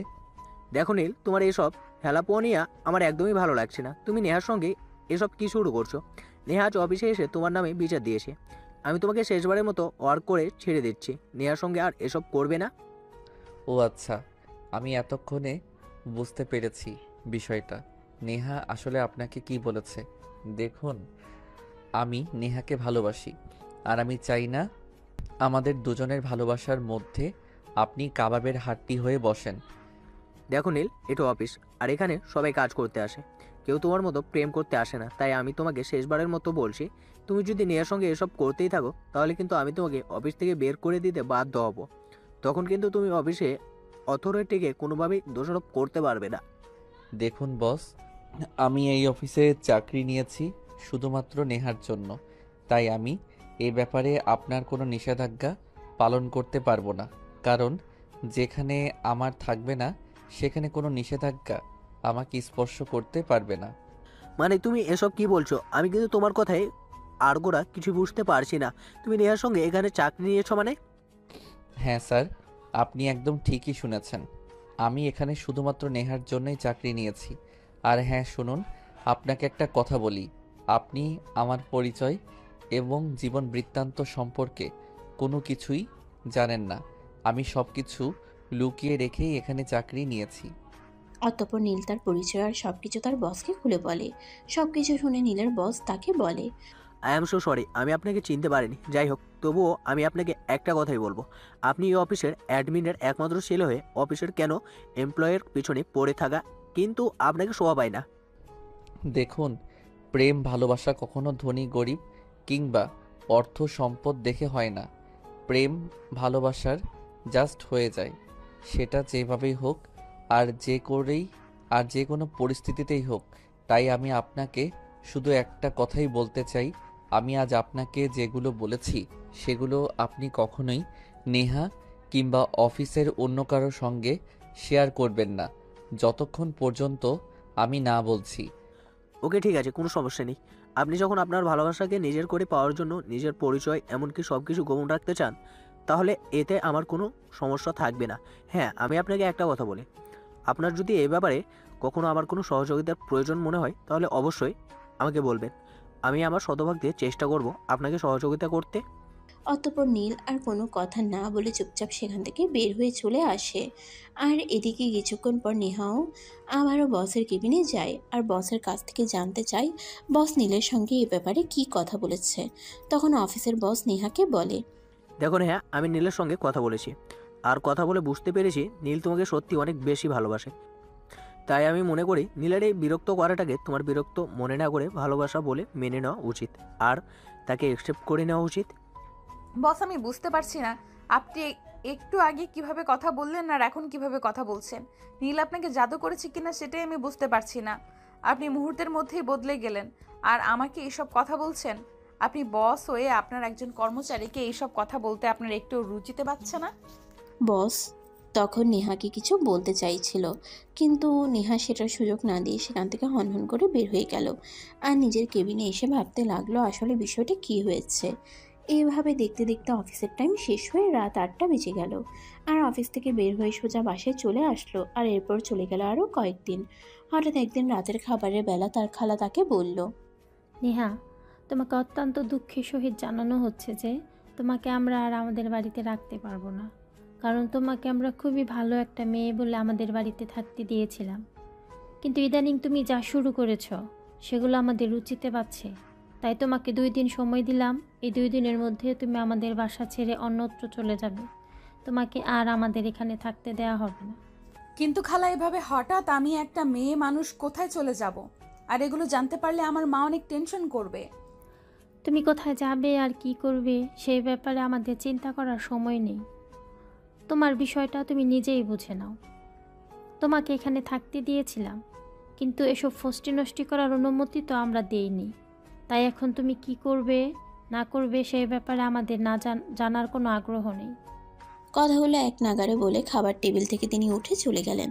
আর এদিকে নেহা কোনো রকমে খাবারটা শেষ করে নিজের রুমে চলে আসলো আর বসে বসে ভাবতে লাগলো সে এখন কোথায় যাবে আর কি করবে, আর নীল কেনই বা এগুলো করতে গেছিল। এর জন্যই তো আজ নেহাকে এমন পরিস্থিতিতে পড়তে হয়েছে। তবে যাই হোক, আগামীকাল সকাল হলেই নীলের সঙ্গে কথা বলতে হবে। এইসব ঝামেলার একমাত্র কারণ নীল, আর তাই নীলকেই এই সমস্যার সমাধান দিতে হবে। যেমন চিন্তা তেমনই কাজ। পরের দিন সকালবেলা যখন নেহা অফিসে যাওয়ার উদ্দেশ্যে বাসা থেকে বের হয়, তখনই নীল তার বাসার সামনে দাঁড়িয়েছিল আর নেহা তাকে দেখতে পেয়ে বলতে থাকে, নীল, আজ তোমার সঙ্গে আমার কিছু গুরুত্বপূর্ণ কথা আছে যেগুলো আমি বলবো আর তুমি শুনবে। আর তোমার জন্য আমাকে এই সমস্যায় পড়তে হয়েছে, তাই সমস্যার সমাধান তোমাকেই করতে হবে। আরে কি বলো তুমি? তোমার জন্য আমি নিজের জীবন দিতে প্রস্তুত, কিন্তু কি হয়েছে সেটা আমাকে খুলে বলো। আমার জন্য তোমাকে কি এমন সমস্যায় পড়তে হলো বলো আমাকে, আমি শুনছি। তোমাকে আমি কত করে বলেছি তুমি এইভাবে আমার বাসার সামনে এসে দাঁড়িয়ে থাকবে না। তুমি এইভাবে দাঁড়িয়ে থাকলে এই বিষয়টা নিয়ে সবাই সন্দেহ করবে, কিন্তু তুমি তো আমার কোনো কথাই শোনোনি। উল্টো দিনের পর দিন আমাকে বিরক্ত করেই গেছো। আজ শুধুমাত্র তোমার জন্য আমাকে বলা হয়েছে আমাকে এই বাসা ছেড়ে অন্যত্র চলে যেতে হবে। এখন তুমি নিজেই বলো আমি কোথায় যাব আর কি করব? এই ব্যাপার, এটা কোনো কথা হলো?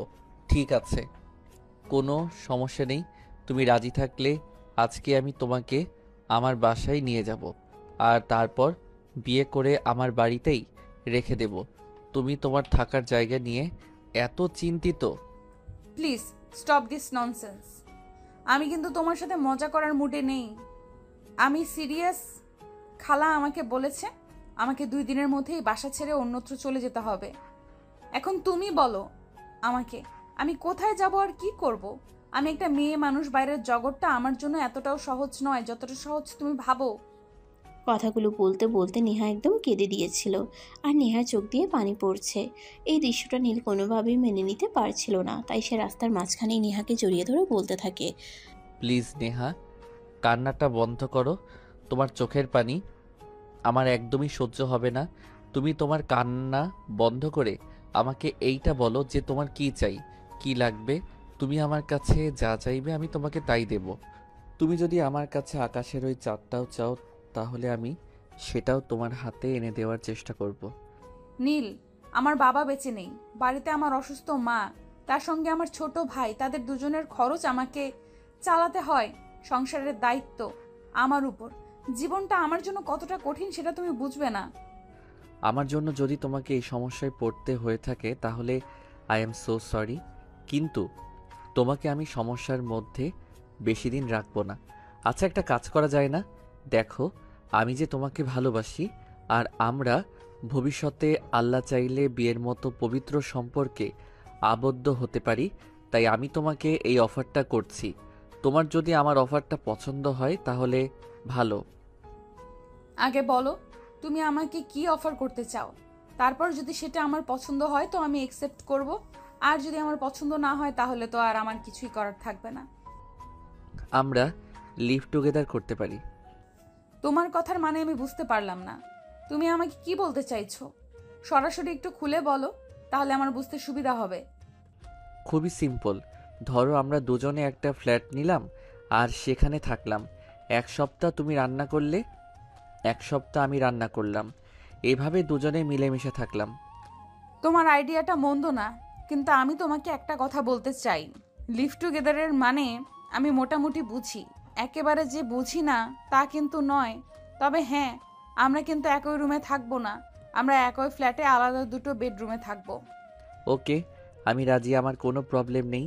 আর হ্যাঁ, তোমাকে তো বাসা থেকে মাত্র 2 দিন সময় দেওয়া হয়েছে, আজ আর কাল। তাহলে একটা কাজ করো, তুমি অফিসে চলে যাও, আমি আজ আর অফিসে যাব না। আমি আজকাল 2 দিনের মধ্যেই আমাদের দুজনের জন্য 2 কামরার একটা ফ্লাইট বুকিং করে নেব। অতঃপর আচ্ছা ঠিক আছে, এই কথা বলে নেহা অফিসে চলে গেল, আর নীল বের হয়ে গেল তাদের স্বপ্নের ফ্ল্যাট খুঁজতে। সারাদিন নীল সারা শহরে ঘোরাঘুরি করলো, কিন্তু কোথাও সেরকম ফ্ল্যাট খুঁজে পেল না। কিন্তু নীল ব্যর্থ হওয়ার মতো ছেলে নয়, তাই সে সন্ধ্যাবেলায় নেহাকে কল করে আর বলে, নেহা, আজকে তো সেরকম কোনো ব্যবস্থা করতে পারলাম না, তবে তুমি কোনো চিন্তা করো না। আগামীকালকের মধ্যে আমি নিশ্চয়ই কোনো একটা ব্যবস্থা করে ফেলবো। তুমি কিন্তু এ ব্যাপারে একদম কোনো চিন্তা করবে না। তুমি আমার উপর ভরসা করো। ঠিক আছে, সমস্যা নেই। আমি তোমাকে আগামীকালকের দিনটা সময় দিলাম, কিন্তু একটা কথা মনে রেখো, আগামীকালকের দিনটাই কিন্তু শেষ। কারণ তুমি খুব ভালো করেই জানো কালকে সন্ধ্যার পর আমাকে আর এই বাড়িতে ঢুকতে দেওয়া হবে না। হ্যাঁ, সেটা আমি খুব ভালো করেই জানি, আর তাই তো আমি চেষ্টা করছি। তুমি কোনো চিন্তা করো না, আল্লাহর সহায় থাকলে আমাদের একটা ব্যবস্থা নিশ্চয়ই হয়ে যাবে। অতঃপর কথা শেষ করে দুজনেই ফোন কেটে দিল, আর নেহা নিজের কাজকর্ম শেষ করে রাতের খাবার খেয়ে ঘুমিয়ে পড়ল। এদিকে নীল তার মায়ের সঙ্গে কথা বলতে মায়ের বেডরুমে গেল। কি ব্যাপার, আমার ছেলেটার কি হয়েছে? সে তো সচরাচর আমার বেডরুমে আসে না। আজকে কোনো সমস্যা হয়েছে নাকি, যেটার জন্য আমার কাছে এসেছে? মা, আসলে সেরকম কোনো ব্যাপার নয়। আমি তোমার সঙ্গে একটা কথা বলতে এসেছি। দেখো, আমি চিন্তা করেছি এখন থেকে আর বাসায় থাকবো না। তোমরা তো খুব ভালো করে জানো আমি ছোটোখাটো একটা চাকরি নিয়েছি, তাই আমি সিদ্ধান্ত নিয়েছি আমি আমার মতো করে আলাদা একটা ফ্ল্যাটে থাকবো। এটা কোনো কথা বাবা? আমি তো তোর এই কথাটাকে সাপোর্ট করতে পারছি না, কারণ তুই আমাদের একমাত্র সন্তান। আমাদের এই পুরো বাড়িটা আর যা সম্পদ আছে সব কিছুর একমাত্র উত্তরাধিকারী তুই। আর তুই কেন চাকরি করছিস সেটাই আমি বুঝতে পারছি না। আমাদের কিসের কমতি আছে? আলহামদুলিল্লাহ, তোর বাবা যা কামাই করেছে 7 পুরুষ বসে খেয়েও শেষ করতে পারবে না। দেখো মা, জীবনে টাকা পয়সা অর্থ সম্পদ এগুলো দিয়ে সব কিছু হয় না।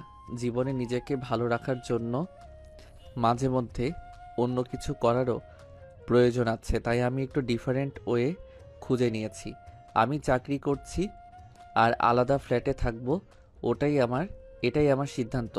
আমি তোমাদের কাছ থেকে অনুমতি নিতে আসিনি, শুধু জানাতে এসেছি আমার জন্য কোনো টেনশন করো না, আমি ভালো থাকবো। আর হ্যাঁ, তোমাদের একটা কথা বলে যাচ্ছি, আমি ফিরে আসব, অবশ্যই ফিরে আসব। আমি যেই উদ্দেশ্য নিয়ে বাসা থেকে বের হচ্ছি সেই উদ্দেশ্য যেদিন সফল হবে সেদিন আমি অবশ্যই বাসায় ফিরে আসব। আচ্ছা বাবা, ঠিক আছে, কোনো সমস্যা নেই। তুই যদি আমাদের থেকে দূরে গিয়ে ভালো থাকতে পারিস তাহলে আমাদের কোনো সমস্যা নেই। তবে হ্যাঁ, একটা কথা, তোকে কিন্তু প্রতি সপ্তাহে এসে আমার সাথে দেখা করে যেতে হবে। তা না হলে কিন্তু আমি খুব কষ্ট পাবো, কারণ তুই আমার একমাত্র সন্তান। তোকে দূরে রাখতে এমনিতেই আমার কষ্ট হচ্ছে, কিন্তু তুই যখন বলছিস তুই কিছু পাওয়ার জন্য যাচ্ছিস, তাহলে আমি তোকে আটকাবো না। অতঃপর নীল তার মায়ের সঙ্গে কথা বলা শেষ করে মায়ের আশীর্বাদ নিয়ে রুম থেকে বের হয়ে পড়ে। পরের দিন সকাল হতেই নাস্তা করে নীল আবারও বের হয়ে পড়ে, কিন্তু সেদিন তাকে আর খুব বেশি সময় ঘোরাঘুরি করতে হলো না। সে তার স্বপ্নের ফ্ল্যাটের ঠিকানা খুঁজে পেল, আর সেখানে কথাবার্তা বলে একদম বুকিং কনফার্ম করে তারপর বের হয়ে এসে সঙ্গে সঙ্গে নেহাকে ফোন দিল। নেহা, আমি আমাদের স্বপ্নের ফ্ল্যাটের ঠিকানা খুঁজে পেয়েছি আর বুকিংও কনফার্ম করে ফেলেছি। আর হ্যাঁ, তুমি কি তোমার সব কিছু গুছিয়ে রেখে এসেছো? হ্যাঁ, আমি আজ সকালেই সব কিছু গুছিয়ে রেখে তারপর বাসা থেকে বের হয়েছি, কারণ তুমি যদি আজ বাসা খুঁজে নাও পেতে তাও আমাকে ওই বাসা থেকে বের হয়ে যেতে হতো। তাই আর কোনো রিস্ক না নিয়ে আমি সব কিছু গুছিয়ে রেখে তারপর বাসা থেকে বের হয়ে এসেছি। ওকে, সমস্যা নেই, আমি এখন আমার বাসায় চলে যাচ্ছি আর আমার প্রয়োজনীয় জিনিসপত্রাদি গুছিয়ে নিয়ে তারপর একটা ট্যাক্সি ভাড়া করে নিয়ে তোমার বাসার সামনে চলে আসব।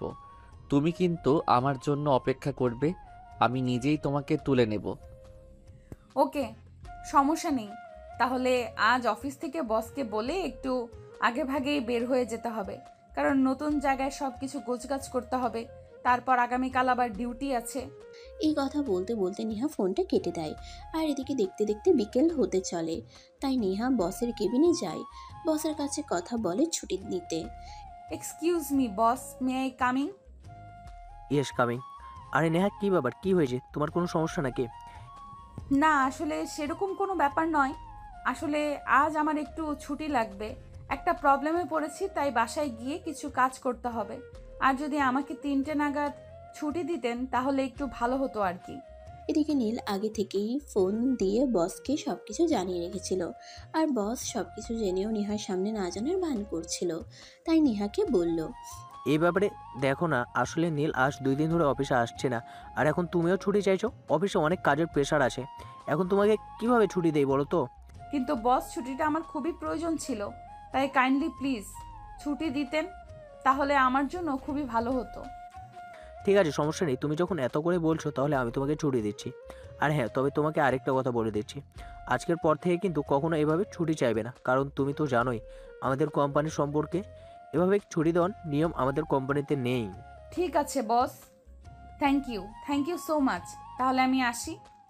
এই কথা বলতে বলতে নেহা বসের কেবিন থেকে বের হয়ে নিজেই কেবিনে চলে আসে। আর এদিকে কিছুক্ষণ পর অফিস থেকে বের হয়ে বাসায় চলে আসে নেহা। লাগেজপত্র নিয়ে নিজের রুম থেকে বের হচ্ছিল, এমন সময় তার খালা এসে সামনে দাঁড়ায় আর তাকে বলতে থাকে, কি ব্যাপার নেহা, তুই কি সত্যি সত্যি আমাদের বাসা ছেড়ে চলে যাচ্ছিস? হ্যাঁ খালা, তোমরা যখন আমাকে তোমাদের বাড়িতে থাকতে দিবে না তাহলে আমি থাকবো কি করে? আমাকে তো আমার ঠিকানা খুঁজে নিতেই হবে। তাছাড়া একটা কথা আমি খুব ভালো করেই বুঝতে পেরেছি, পৃথিবীতে কেউ কারো আপন হয় না, সবাই নিজেদের প্রয়োজন আর আত্মসম্মান নিয়ে ভালো থাকতে চায়। ঠিক আছে, তোমাদের আমি কখনোই কোনো দোষ দিব না, তোমরা আমাকে ভালো কিছুই দিয়েছো, যাই হোক, আমি আসছি। পারলে আমার জন্য দোয়া করো, যেন ভবিষ্যতের দিনগুলোতে ভালো কিছু করতে পারি।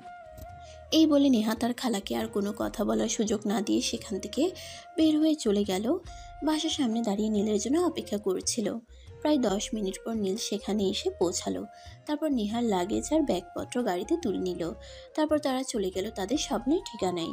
ফ্ল্যাটে পৌঁছিয়ে নেহা নীলকে বলতে থাকে, নীল দাঁড়াও, আমি আগে আমার রুমটা পছন্দ করে নেই, তারপর যেটা থাকবে সেটা তো তুমি থাকবে। কারণ একটা কথা জানো তো, ladies first. Okay my dear, কোনো সমস্যা নেই।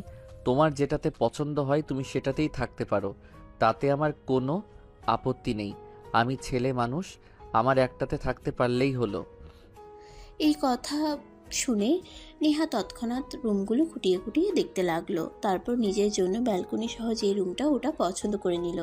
আর অপোজিটে যে রুমটা ছিল ওটার পাশে কোনো ব্যালকনি ছিল না, তাই ওটাতে নীলকে থাকতে দিল। অতঃপর যে যার যার রুমে গিয়ে নিজেদের মতো নিজেদের রুমটা গুছিয়ে নিল। ভোজ কাজ শেষ হতে রাত প্রায় 10টা বেজে গেল। তারপর দুজনে ড্রয়িং রুমে এসে বসলো। তখন নীল নেহাকে বলতে থাকলো, দেখো নেহা, এখন তো অনেক রাত হয়ে গেছে, 10টার উপরে বাজে, আর আমাদের পেটেও খুব ক্ষুধা লেগেছে। এখন একটা কাজ করা যাক, আজকে তো প্রথম দিন, চলো আমরা বাইরে থেকে কিছু খেয়ে আসি। কালকে থেকে রান্না করে খাওয়া যাবে। আর হ্যাঁ, 1 সপ্তাহ তুমি রান্না করবে, 1 সপ্তাহ আমি। এখন কে আগে রান্না করবে আর কে পরে রান্না করবে সেটা তুমি ঠিক করো। এইভাবে আমার প্রবলেম হবে। একটা কাজ করা যায়, সকালে আমি রান্না করি আর রাতে তুমি, নয়তো সকালে তুমি আর রাতে আমি। ঠিক আছে, এতে আমার কোনো প্রবলেম হবে না। তাহলে একটা কাজ করো, সকালে আমার ঘুম ভাঙতে একটু লেট হয়, সকালের রান্নাটা তুমি করে নিও, আর রাতের রান্নাটা না হয় আমি করে নেব। তবে এখন বাইরে কিছু খেতে চলো, আমার পেটে খুব ক্ষুধা পেয়েছে। এই বলে দুজন বাসার পাশেই একটা রেস্টুরেন্টে চলে গেল রাতের খাবার খেতে। রাতের খাওয়া দাওয়া শেষ হলে দুজনে যার যার রুমে গিয়ে ঘুমিয়ে পড়ল। পরের দিন সকাল হতে না হতেই নেহা ঘুম থেকে উঠে গিয়ে রান্নার কাজ শেষ করে নিল। এদিকে অফিস টাইম আর মাত্র 8 ঘন্টা বাকি আছে। নীল এখনও দরজা বন্ধ করে রুমে ঘুমোচ্ছে, তাই নেহা তার রুমের দরজায় নক করতে শুরু করলো। এই নীল, কি ব্যাপার, কি হলো তোমার? তুমি এখনো ঘুম থেকে উঠছো না কেন? অফিসের টাইম তো হয়ে গেছে, এখনই আমাদের অফিসে যেতে হবে। আর মাত্র 30 মিনিট সময় বাকি আছে। নাকি তুমি আজ অফিসে যাবে না? নেহার গলার আওয়াজ শুনতে পেয়ে নীল ধরফর করে উঠে বসলো আর তাড়াতাড়ি রুমের দরজা খুলে বাইরে এসে নীল নেহাকে বলতে থাকে, আরে এটা তুমি কি করলে? সকাল 7:30 বেজে গেছে আর এখন তুমি আমাকে ডাকতে এসেছো? তুমি আরও আগে আমাকে কেন ঘুম থেকে উঠালে না? আমি তো তোমাকে বলেছিলাম আমি সকালবেলা ঘুম থেকে উঠতে পারি না। এটা তো তোমার মাথায় রাখা উচিত ছিল নাকি? আরে বাবা, তুমি আমাকে কেন দোষারোপ করছো?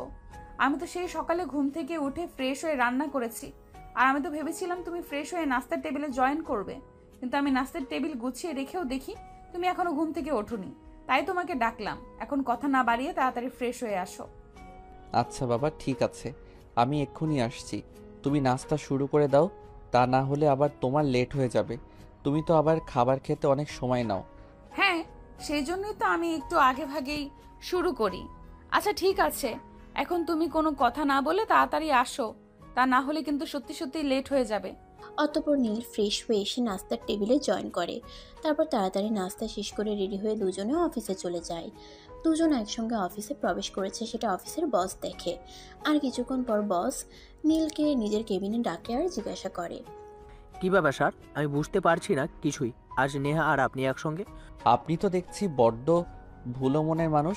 আপনাকে তো আমি সব কিছু বললাম, আর সব কিছু বলার পরও আপনি আমাকে এই প্রশ্ন কেন করছেন? ও, আমার মনে পড়েছে। আই এম সো সরি, আসলে আমি বুঝতে পারছি না ইদানিং আমি কেন সব কিছু গুলিয়ে ফেলছি। আচ্ছা ঠিক আছে, আপনাদের জন্য শুভকামনা রইল। Best of luck. যত্নে রাখবেন যেন খাঁচা থেকে পালিয়ে না যায়। হ্যাঁ, সে তো অবশ্যই। দোয়া করবেন যেন আমি আমার ভালোবাসার ময়না পাখিটাকে আমার মনের খাঁচায় বন্দি করে রাখতে পারি। কথাগুলো বলে দুজনে যার যার কাজে চলে গেল। এদিকে দেখতে দেখতে বেশ কয়েকদিন চলে গেল। সকালে নেহা রান্না করতো আর রাতে নীল অফিস থেকে এসে রান্না করতো, কিন্তু সে একা একা কিছুই করতে পারতো না। নেহাকে প্রত্যেক দিনই তাকে সহযোগিতা করতেই হতো। যেদিন নেহা নীলকে সহযোগিতা করতে না আসতো সেদিন নীল একটানা একটা ঝামেলা করেই বসতো। তাই নেহা নীলকে বলে, তোমাকে আর রান্না করতে আসতে হবে না। আমি অনেক চেষ্টা করেছি তোমাকে সব কিছু শিখিয়ে দেওয়ার, কিন্তু তোমার মনে হয় শেখার আগ্রহটাই নেই। তাই আগামীকাল থেকে তুমি আর রান্না করতে আসবে না রান্নাঘরে। দুবেলার রান্না আমি করে নেব। কিন্তু নেহা, অফিস করে 2 বেলা তোমাকে রান্না করতে খুবই কষ্ট হবে। আমি তো চেষ্টা করছি, আমি না পারলে কি করব বলো? আর হ্যাঁ, আমার কাজ যদি তোমার পছন্দ না হয় সেটা তুমি আমাকে বলতে পারো, তাহলে প্রতিদিন রাতের খাবারটা বাইরে থেকে আনার ব্যবস্থা করব। বললাম তো সেটার কোনো প্রয়োজন হবে না, আর আমার কোনো সমস্যা হবে না। আমি 2 বেলা রান্না করতে পারবো। যখন খালার বাসায় ছিলাম তখন এতগুলো মানুষের 2 বেলা রান্না করতাম, আর এখন এই 2 জন মানুষের জন্য এই 2 বেলা রান্না করতে পারবো না। আমার কোনো সমস্যা হবে না, আমি ঠিক করে নিতে পারবো। তারপর নীল আর কিছু বলতে চাইলেও নেহা তাকে সেই সুযোগ না দিয়ে সেখান থেকে চলে গেল। আর পরের দিন থেকে দুবেলার রান্না নেহাই করত। নীল মাঝে মাঝে থেকে টুকিটাকি সাহায্য করত, কিন্তু সকালবেলা নীল কোনোভাবেই ঘুম থেকে উঠতে পারত না। তাই প্রতিদিন রান্না শেষ করে নেহাকে নীলকে ঘুম থেকে জাগিয়ে তুলতে হতো, নয়তো অফিস যেতে লেট হয়ে যেত। এভাবেই চলতে থাকলো দিন। আজ শুক্রবার, অফিস বন্ধ, তাই একটু দেরি করেই নেহা ঘুম থেকে উঠেছে। ঘুম থেকে উঠে দেখে নীল ড্রয়িং রুমে বসে আছে। তাকে ড্রয়িং রুমে বসে থাকতে দেখে নেহা প্রশ্ন করে, কি ব্যাপার, আজ এত সকালে ঘুম থেকে উঠলে যে? আজ তো অফিস বন্ধ, কোনো ব্যাপার আছে নাকি? না, আসলে সেরকম কিছু নাই। আসলে তোমাকে একটা কথা বলবো ভাবছিলাম। আজই তো শুক্রবার, অফিস বন্ধ, আর আমি যবে থেকে অফিসে চাকরি নিয়েছি সবে থেকেই দেখছি তুমি কখনো কোথাও ঘুরতে যাও না বা কোনো বন্ধুদের সঙ্গে আড্ডা দাও না। তাই ভাবছিলাম আজ তোমাকে নিয়ে একটু ঘুরতে বের হব, বাইরে ঘোরাঘুরি করলে মন ভালো থাকে। সেটা করার কোনো ইচ্ছে আমার নেই, কারণ আমি তো তোমাকে আমার ফ্যামিলির ব্যাপারে সব কিছুই বললাম। আর তুমি এটাও খুব ভালো করে জানো আমি কত টাকা স্যালারি পাই। তাই ফ্যামিলির দায়িত্ব সামলিয়ে আমাকে আর বাইরে ঘুরতে যাওয়াটা হয়ে ওঠে না। সেটা আমার সামর্থ্যের বাইরে, বুঝেছো? হ্যাঁ, সেটা আমি জানি, আর ওটা কোনো সমস্যা নয়। আমি তোমাকে আমার পয়সায় ঘুরতে নিয়ে যাব, তোমার পকেট থেকে 1 পয়সাও খরচ করতে হবে না। অ্যাজ এ ফ্রেন্ড হিসেবে তোমার জন্য এইটুকু করতেই পারি। তুমি তোমার বয়ফ্রেন্ড নাই ভাবতে পারো। এটা ঠিক যে আমি তোমাকে বন্ধু ভাবি, কিন্তু বয়ফ্রেন্ড হিসেবে আমি এখনো তোমাকে অ্যাকসেপ্ট করতে পারিনি। ঠিক আছে, প্রবলেম নেই, তুমি ওয়েট করো, আমি ব্রেকফাস্ট বানিয়ে নেই, তারপর দেখা যাক। না, সেটার কোনো প্রয়োজন নেই। আমরা দুজনে আজ 3 বেলার খাবারই বাইরে খাবো। এখন নেহা কিছু বলতে চাইলেও নীল তাকে আর সেই সুযোগ দিল না। তাইলে আর কিছু না বলে নিজের রুমে চলে গেল আর ফ্রেশ হয়ে রেডি হয়ে নীলের সঙ্গে বাইরে চলে গেল। সারাদিন দুজনে একসঙ্গে সময় কাটালো। তখন প্রায় সন্ধ্যা হবে হবে। নেহা, তোমাকে একটা কথা বলতে চাই, ইফ ইউ ডোন্ট মাইন্ড। হ্যাঁ শিওর, কেন নয়, বলো কি বলবে। নেহা, তোমার সঙ্গে পরিচয় তো আমার অনেক দিনই হলো, আর প্রায় 2 মাস ধরে দুজনে একসঙ্গে রয়েছি। এখন বলো, আমাকে কোন দিক থেকে তোমার প্রেমিক কিংবা স্বামী হওয়ার জন্য অযোগ্য বলে মনে হয়? নীল, আমি স্ট্রেট ফরওয়ার্ড একজন মানুষ, তাই আমি তোমাকে বলে দিচ্ছি তুমি সব দিক থেকেই পারফেক্ট, যে কোনো মেয়ের প্রেমিক কিংবা স্বামী হওয়ার জন্য উপযুক্ত একটা ছেলে। কিন্তু আমি তোমাকে এখনো পর্যন্ত সেই চোখে দেখিনি, কারণ আমি আমার পরিবারের একমাত্র উপার্জন সক্ষম ব্যক্তি, যার ওপর পুরো পরিবারের দায়িত্ব। তাই আমি তোমাকে কখনোই সেই চোখে দেখতে পারিনি। আমি এতদিন তোমার সঙ্গে থেকেছি শুধুমাত্র তোমার ভিতরের বিষয়টা বোঝার জন্য, আর আমি সব কিছু বুঝতে পেরেছি। আমি যদি তোমার পুরো পরিবারের দায়িত্ব নেই, তাহলে কি তুমি আমাকে মেনে নেবে তোমার প্রেমিক পুরুষ কিংবা তোমার স্বামী হিসেবে? আরে তুমি কেন আমার ফ্যামিলির দায়িত্ব নিতে যাবে? আর এরকমটা কখনো হয় শুনেছো? একটা ছেলে তার প্রেমিকাকে নিজের করে পাওয়ার জন্য তার প্রেমিকার পরিবারের দায়িত্ব নেয়। কে কি করেছে, কে কি করে বা কে কি করতে চায় সেই বিষয়ে জানার বা জানতে চাওয়ার জন্য আমার বিন্দু মাত্র আগ্রহ নেই। আমি তোমাকে ভালোবাসি, আর তোমাকে পাওয়ার জন্য আমি সব কিছুই করতে পারি। আমি শুধু এইটুকুই জানি। এখন বলো, তুমি আমাকে মেনে নিবে কি নিবে না? নেহা, আমি তোমাকে সত্যি ভালোবাসি। তোমাকে পাওয়ার জন্য আমার যদি নিজের জীবনটাও দিয়ে দিতে হয়, তাতেও আমি দুবার চিন্তা করব না। আরও একটা কথা বলি, আজ যদি তুমি আমাকে রিজেক্ট করে দাও, তাহলে আমি তোমাকে এতটাই ভালোবেসে ফেলেছি, তোমাকে ছাড়া আমি থাকতে পারবো না। তাই আমি আজ নিজেকে বিসর্জন দিতে বাধ্য হব। প্লিজ নীল, এইভাবে কখনোই কাউকে বলতে হয় না, কারণ ভালোবাসা কিন্তু জোর করে আদায় করে নেওয়া যায় না। আমি কোনো কিছু জানি না আর জানতেও চাই না। আমি তোমাকে ভালোবাসি, শুধু এইটুকুই জানি, আর এইটুকুই তোমাকে জানাতে চাই। তুমি আমার ভালোবাসা অ্যাকসেপ্ট করবে কিনা বলো। আজ শুধুমাত্র তোমার মুখ থেকে এই কথাটা শোনার জন্যই আমি তোমাকে বাসা থেকে নিয়ে বের হয়েছি। তখনই সেখানে নেহার অফিসের বস এসে হাজির হয়।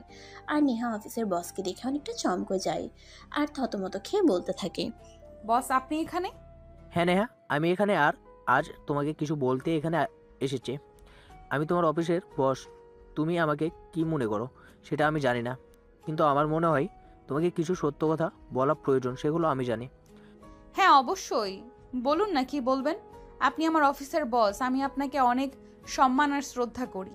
আপনার যদি মনে হয় থাকে আপনার আমাকে কিছু বলার আছে, অবশ্যই বলতে পারেন। থাক না সেসব কথা। নেহা যদি নিজের মন থেকে আমাকে মেনে নিতে না পারে তাহলে সেই ভালোবাসার আমার প্রয়োজন নেই। আপনি চুপ করুন আর আমাকে বলতে দিন, কারণ আমি আপনাকে দেখেছি আপনি কতটা কষ্ট করেছেন নিজের ভালোবাসাকে নিজের করে পাওয়ার জন্য। তাই আজ আমি আর নিজের মুখ বন্ধ করে রাখতে চাই না। নেহাকে সব কিছু বলে দিয়ে যাই, তারপর নেহা কী করবে সেটা একান্তই তার ব্যক্তিগত সিদ্ধান্ত। বস আমি আপনাদের কথার আগাগোড়া কিছুই বুঝতে পারছি না, প্লিজ আপনারা আমাকে একটু খুলে বলুন কি হয়েছে। নেহা, আসলে তোমার সামনে যে মানুষটা দাঁড়িয়ে আছে, মানে যাকে তুমি নীল বলেছিল, সেই মানুষটার আসল পরিচয় কি তুমি জানো? না বস, সেরকম কিছুই আমি জানি না, আর কখনো জানার চেষ্টাও করিনি কে সে, কি তার পরিচয়। আমি যে কোম্পানিতে চাকরি করছি সেই কোম্পানির একমাত্র কন্যাধর আমাদের অ্যাডমিন স্যারের একমাত্র ছেলে নীল চৌধুরী। এই কথাটা শুনে নেহা এক কদম পিছিয়ে গিয়ে বলতে থাকে, মানে এতদিন তাহলে নীল আমার সঙ্গে মিথ্যে পরিচয় থেকেছে। নীল সরি, কারণ আপনি কিন্তু এটা একদমই ঠিক করেননি। আপনার আমাকে জানানো উচিত ছিল যে আপনি আমাদের কোম্পানির এমডি স্যারের একমাত্র ছেলে এবং আমাদের এই কোম্পানির ভবিষ্যৎ এমডি। কিন্তু একটা কথা কোনোভাবেই আমার মাথায় ঢুকছে না, আপনি কেন এতদিন নিজের পরিচয় লুকিয়ে রেখেছিলেন, আর কেন আপনি এভাবে আমার পেছনে ঘুরঘুর করে বেরিয়েছেন। আপনি তো কোটিপতি বাবার একমাত্র আদরের ছেলে। আপনি তো চাইলেই দেশের সেরা 10 জন সুন্দরীর মধ্যে থেকে কোনো একজনকে বেছে নিতে পারতেন বা পারেন, কিন্তু আপনি কেন আমার পেছনে পড়ে রয়েছেন? নেহা, তোমার কথার উত্তর আমি তোমাকে দিচ্ছি, কারণ স্যার তোমাকে অনেক ভালোবাসেন। প্রথম যেদিন তোমাকে দেখেছিল সেদিন তোমাকে ভালোবেসে ফেলেন, তাই তোমার কাছাকাছি থাকার জন্য আমাদের অফিসে নিজের পরিচয় গোপন রেখে চাকরি দেন। তোমাকে একটু ভালো করে জানতে, একটু ভালো করে বুঝতে এতটা সময় তিনি নিয়ে যান। তিনি নিজেকে তোমার কাছে ভালোভাবে প্রেজেন্ট করতে চেয়েছিল, কিন্তু সেটা পেরেছে কিনা সেটা আমি জানি না, তবে তোমাকে খুব ভালোবাসেন তিনি। আপনি তো কোটিপতি বাবার একমাত্র আদরের ছেলে। আপনি তো চাইলেই দেশের সেরা 10 জন সুন্দরীর মধ্যে থেকে কোনো একজনকে বেছে নিতে পারতেন বা পারেন, কিন্তু আপনি কেন আমার পেছনে পড়ে রয়েছেন? ভালোবাসেন সেটা না হয় বুঝলাম, কিন্তু ভালোবাসলে নিজের পরিচয় গোপন রাখতেন, বা আমার মনে হয় তিনি আমার সঙ্গে শুধুমাত্র টাইম ওয়েস্ট করার চেষ্টা করেছেন, কখনো সত্যিকার অর্থে ভালোবাসার চেষ্টা করেন নাই। নেহা, তুমি আমাকে শুধুমাত্র এইটা বলো যে আমি কি করলে তুমি বিশ্বাস করবে আমি তোমাকে সত্যি ভালোবাসি। আমি সেটাই করব। প্রেম, সেটা আমি জীবনে অনেক মেয়ের সঙ্গে করেছি, অনেক মেয়ের সঙ্গে টাইম পাস করেছি, কিন্তু কখনোই কোনো মেয়ের পেছনে 1 সপ্তাহের বেশি সময় নষ্ট করিনি। আজ 4 মাস ধরে তোমার পেছনে পড়ে রয়েছি শুধুমাত্র সত্যিকার অর্থে ভালোবাসি বলেই তোমাকে পাওয়ার জন্য আমি সব কিছু ত্যাগ করে আলাদা ফ্ল্যাট নিয়েছি। অফিসের একজন কর্মচারীর ন্যায় অফিসে কাজ করছি। আর কি প্রমাণ চাও তুমি? তুমি যা বলবে আমি তাই করব, কিন্তু তার বিনিময়ে আমার তোমাকে চাই, কারণ তোমাকে ছাড়া আমার লাইফটাকে আমি চিন্তাই করতে পারি না। I love you Neha, I really love you. Please তুমি স্যারের ভালোবাসা অ্যাকসেপ্ট করে নাও, কারণ আমি দেখেছি স্যারকে তোমার জন্য কতটা কষ্ট করেছে। যে মানুষটা প্রত্যেক সম্পত্তির 7 পুরুষ বসে গেলেও ফুরাবে না, সেই মানুষটা তোমাকে পাওয়ার জন্য দিনরাত অফিসে পরিশ্রম করেছে, কারো কাছে নিজের পরিচয় পর্যন্ত দেয়নি। সেই মানুষটার ভালোবাসাকে তুমি উপেক্ষা করতে পারো না। কিন্তু বস, আর কোনো কিন্তু নয়। দেখো, তুমি স্যারের ভালোবাসা অ্যাকসেপ্ট করে নাও, তোমার জন্য অনেক শুভকামনা রইল। আমি এই বলে বস সেখান থেকে চলে গেল। নীল তখন আবার নেহার সামনে এসে হাঁটু গেড়ে বসে, তার হাত দুটো ধরে বলতে লাগলো, Neha please accept you my love. আমি তোমাকে পাগলের মতো ভালোবাসি। তোমাকে পাওয়ার জন্য তুমি আমাকে যা করতে বলবে আমি তাই করব, কিন্তু তোমাকে আমি হারাতে পারবো না। তোমাকে হারিয়ে বেঁচে থাকা আমার পক্ষে সম্ভব নয়। Please Neha, try to understand. I love you Neha, do you love me? Neha তখন বেশ কিছুক্ষণ চুপ করে রইল, আর তারপর নীলকে উদ্দেশ্য করে বলল, ইয়েস, লাভ ইউ টু। পাগলটা, ভালোবাসা পাওয়ার জন্য কেউ এমন করে? এই বলে নীলকে হাত দুটো দূরে উঠে দাঁড় করায় আর তাকে জড়িয়ে ধরে। তখনই নীল তাকে বলতে থাকে, আমি যে তোমাকে সত্যি সত্যি ভালোবেসেছি। তোমাকে পাওয়ার জন্য আমি সব করতে পারতাম, কারণ ভালোবাসা যে এরকমই হয়। সুখ দুঃখ কষ্ট কোনো কিছুই বাধা মানে না। সত্যিকার অর্থে কাউকে ভালোবাসলে তার জন্য নিজের জীবন পর্যন্ত দেওয়া যায়। আর আমি তো শুধুমাত্র নিজের অফিসে একজন কর্মচারীর ন্যায় কাজ করেছি মাত্র। হয়েছে, এবার কান্নাকাটি বন্ধ করো। এখন আমার শ্বশুর বাড়ি আমাকে কবে নিয়ে যাবে সেটাই বলো। তুমি চাইলে আজই আমি তোমাকে নিয়ে যাব। তাই নাকি? ঠিক আছে, তাহলে আজকেই নিয়ে চলো। ওকে, কোনো সমস্যা নেই, তুমি 1 মিনিট ওয়েট করো। আমি শুধু তোমার আম্মুকে ফোন দিয়ে বলে দিয়েছি তোমাকে নিয়ে বাসায় আসছি। আসসালামু আলাইকুম আম্মু, তোমাকে বলেছিলাম না আমি একটা উদ্দেশ্য নিয়ে বাসা থেকে বের হচ্ছি। যেদিন আমার উদ্দেশ্য সফল হবে সেদিনই আমি ফিরে আসব। আর আজ আমার উদ্দেশ্য সফল হয়েছে, আমি বাসায় আসছি। হ্যাঁ বাবা, তুই সত্যি বলছিস? তুই আজ বাসায় আসবি? আমার যে কি আনন্দ লাগছে, আমি তোকে সেটা বলে বোঝাতে পারবো না বাবা। হ্যাঁ মা, সত্যি সত্যি আজ আমি বাসায় আসছি, আর তোমাদের বৌমাকেও আমার সঙ্গে নিয়ে আসছি। তাই তোমাকে ফোন করে জানিয়ে দিলাম নতুন বউকে বরণ করে ঘরে তোলার জন্য তৈরি হও। অতঃপর ফোন কেটে দিয়ে নীল নেহাকে নিয়ে বাড়িতে চলে আসে, আর তার মা তাদের বরণ করে ঘরে তুলে। আর সেদিন রাত্রেই কাজী ডেকে বাসায় তাদের বিয়ে পড়ানো হয় এবং সমস্ত নিয়ম কানুন মেনে তাদেরকে বাসর ঘরে পাঠিয়ে দেওয়া হয়। রাত প্রায় 12টার মতো বাজে। নীল বাসর ঘরে প্রবেশ করে আর দরজাটা লাগিয়ে দেয়। তখনই নেহা বিছানা থেকে নেমে নীলকে সালাম করতে চায়। নেহা যেই না নীলের পা স্পর্শ করতে যাবে, তখনই নীল নেহাকে টান দিয়ে নিজের বুকের সঙ্গে জড়িয়ে নেয় আর বলতে থাকে, প্রিয়তমা, অনেক কষ্টের পর তোমাকে পেয়েছি। তোমার জায়গা আমার পায়ে নয়, সারা জীবন আমার বুকেই থাকবে। কারণ খুব ভালোবাসি যে তোমায়, সারা জীবন ভালোবেসে যেতে চাই। থাকবে তো সারা জীবন আমার হয়ে? সারা জীবন আমি তোমার হয়েই থাকবো। শুধু ভালোবাসা দিয়ে আগলে রেখো, তাহলেই হবে। অতঃপর নীল নেহার কপালে আলতো করে একটা ভালোবাসার পরশ এঁকে দেয় আর তাকে নিয়ে চলে যায় জীবনের রঙিন স্বপ্ন বুনতে। যাই হোক ভিউয়ার্স, তারা তাদের জীবনের রঙিন স্বপ্ন বুনুক, আর আমরা না হয় অন্য কোনো গল্পে অন্য কারো ভালোবাসা নিয়ে কথা বলি। সে পর্যন্ত ভালো থাকবেন সবাই। অনেক অনেক শুভকামনা রইল।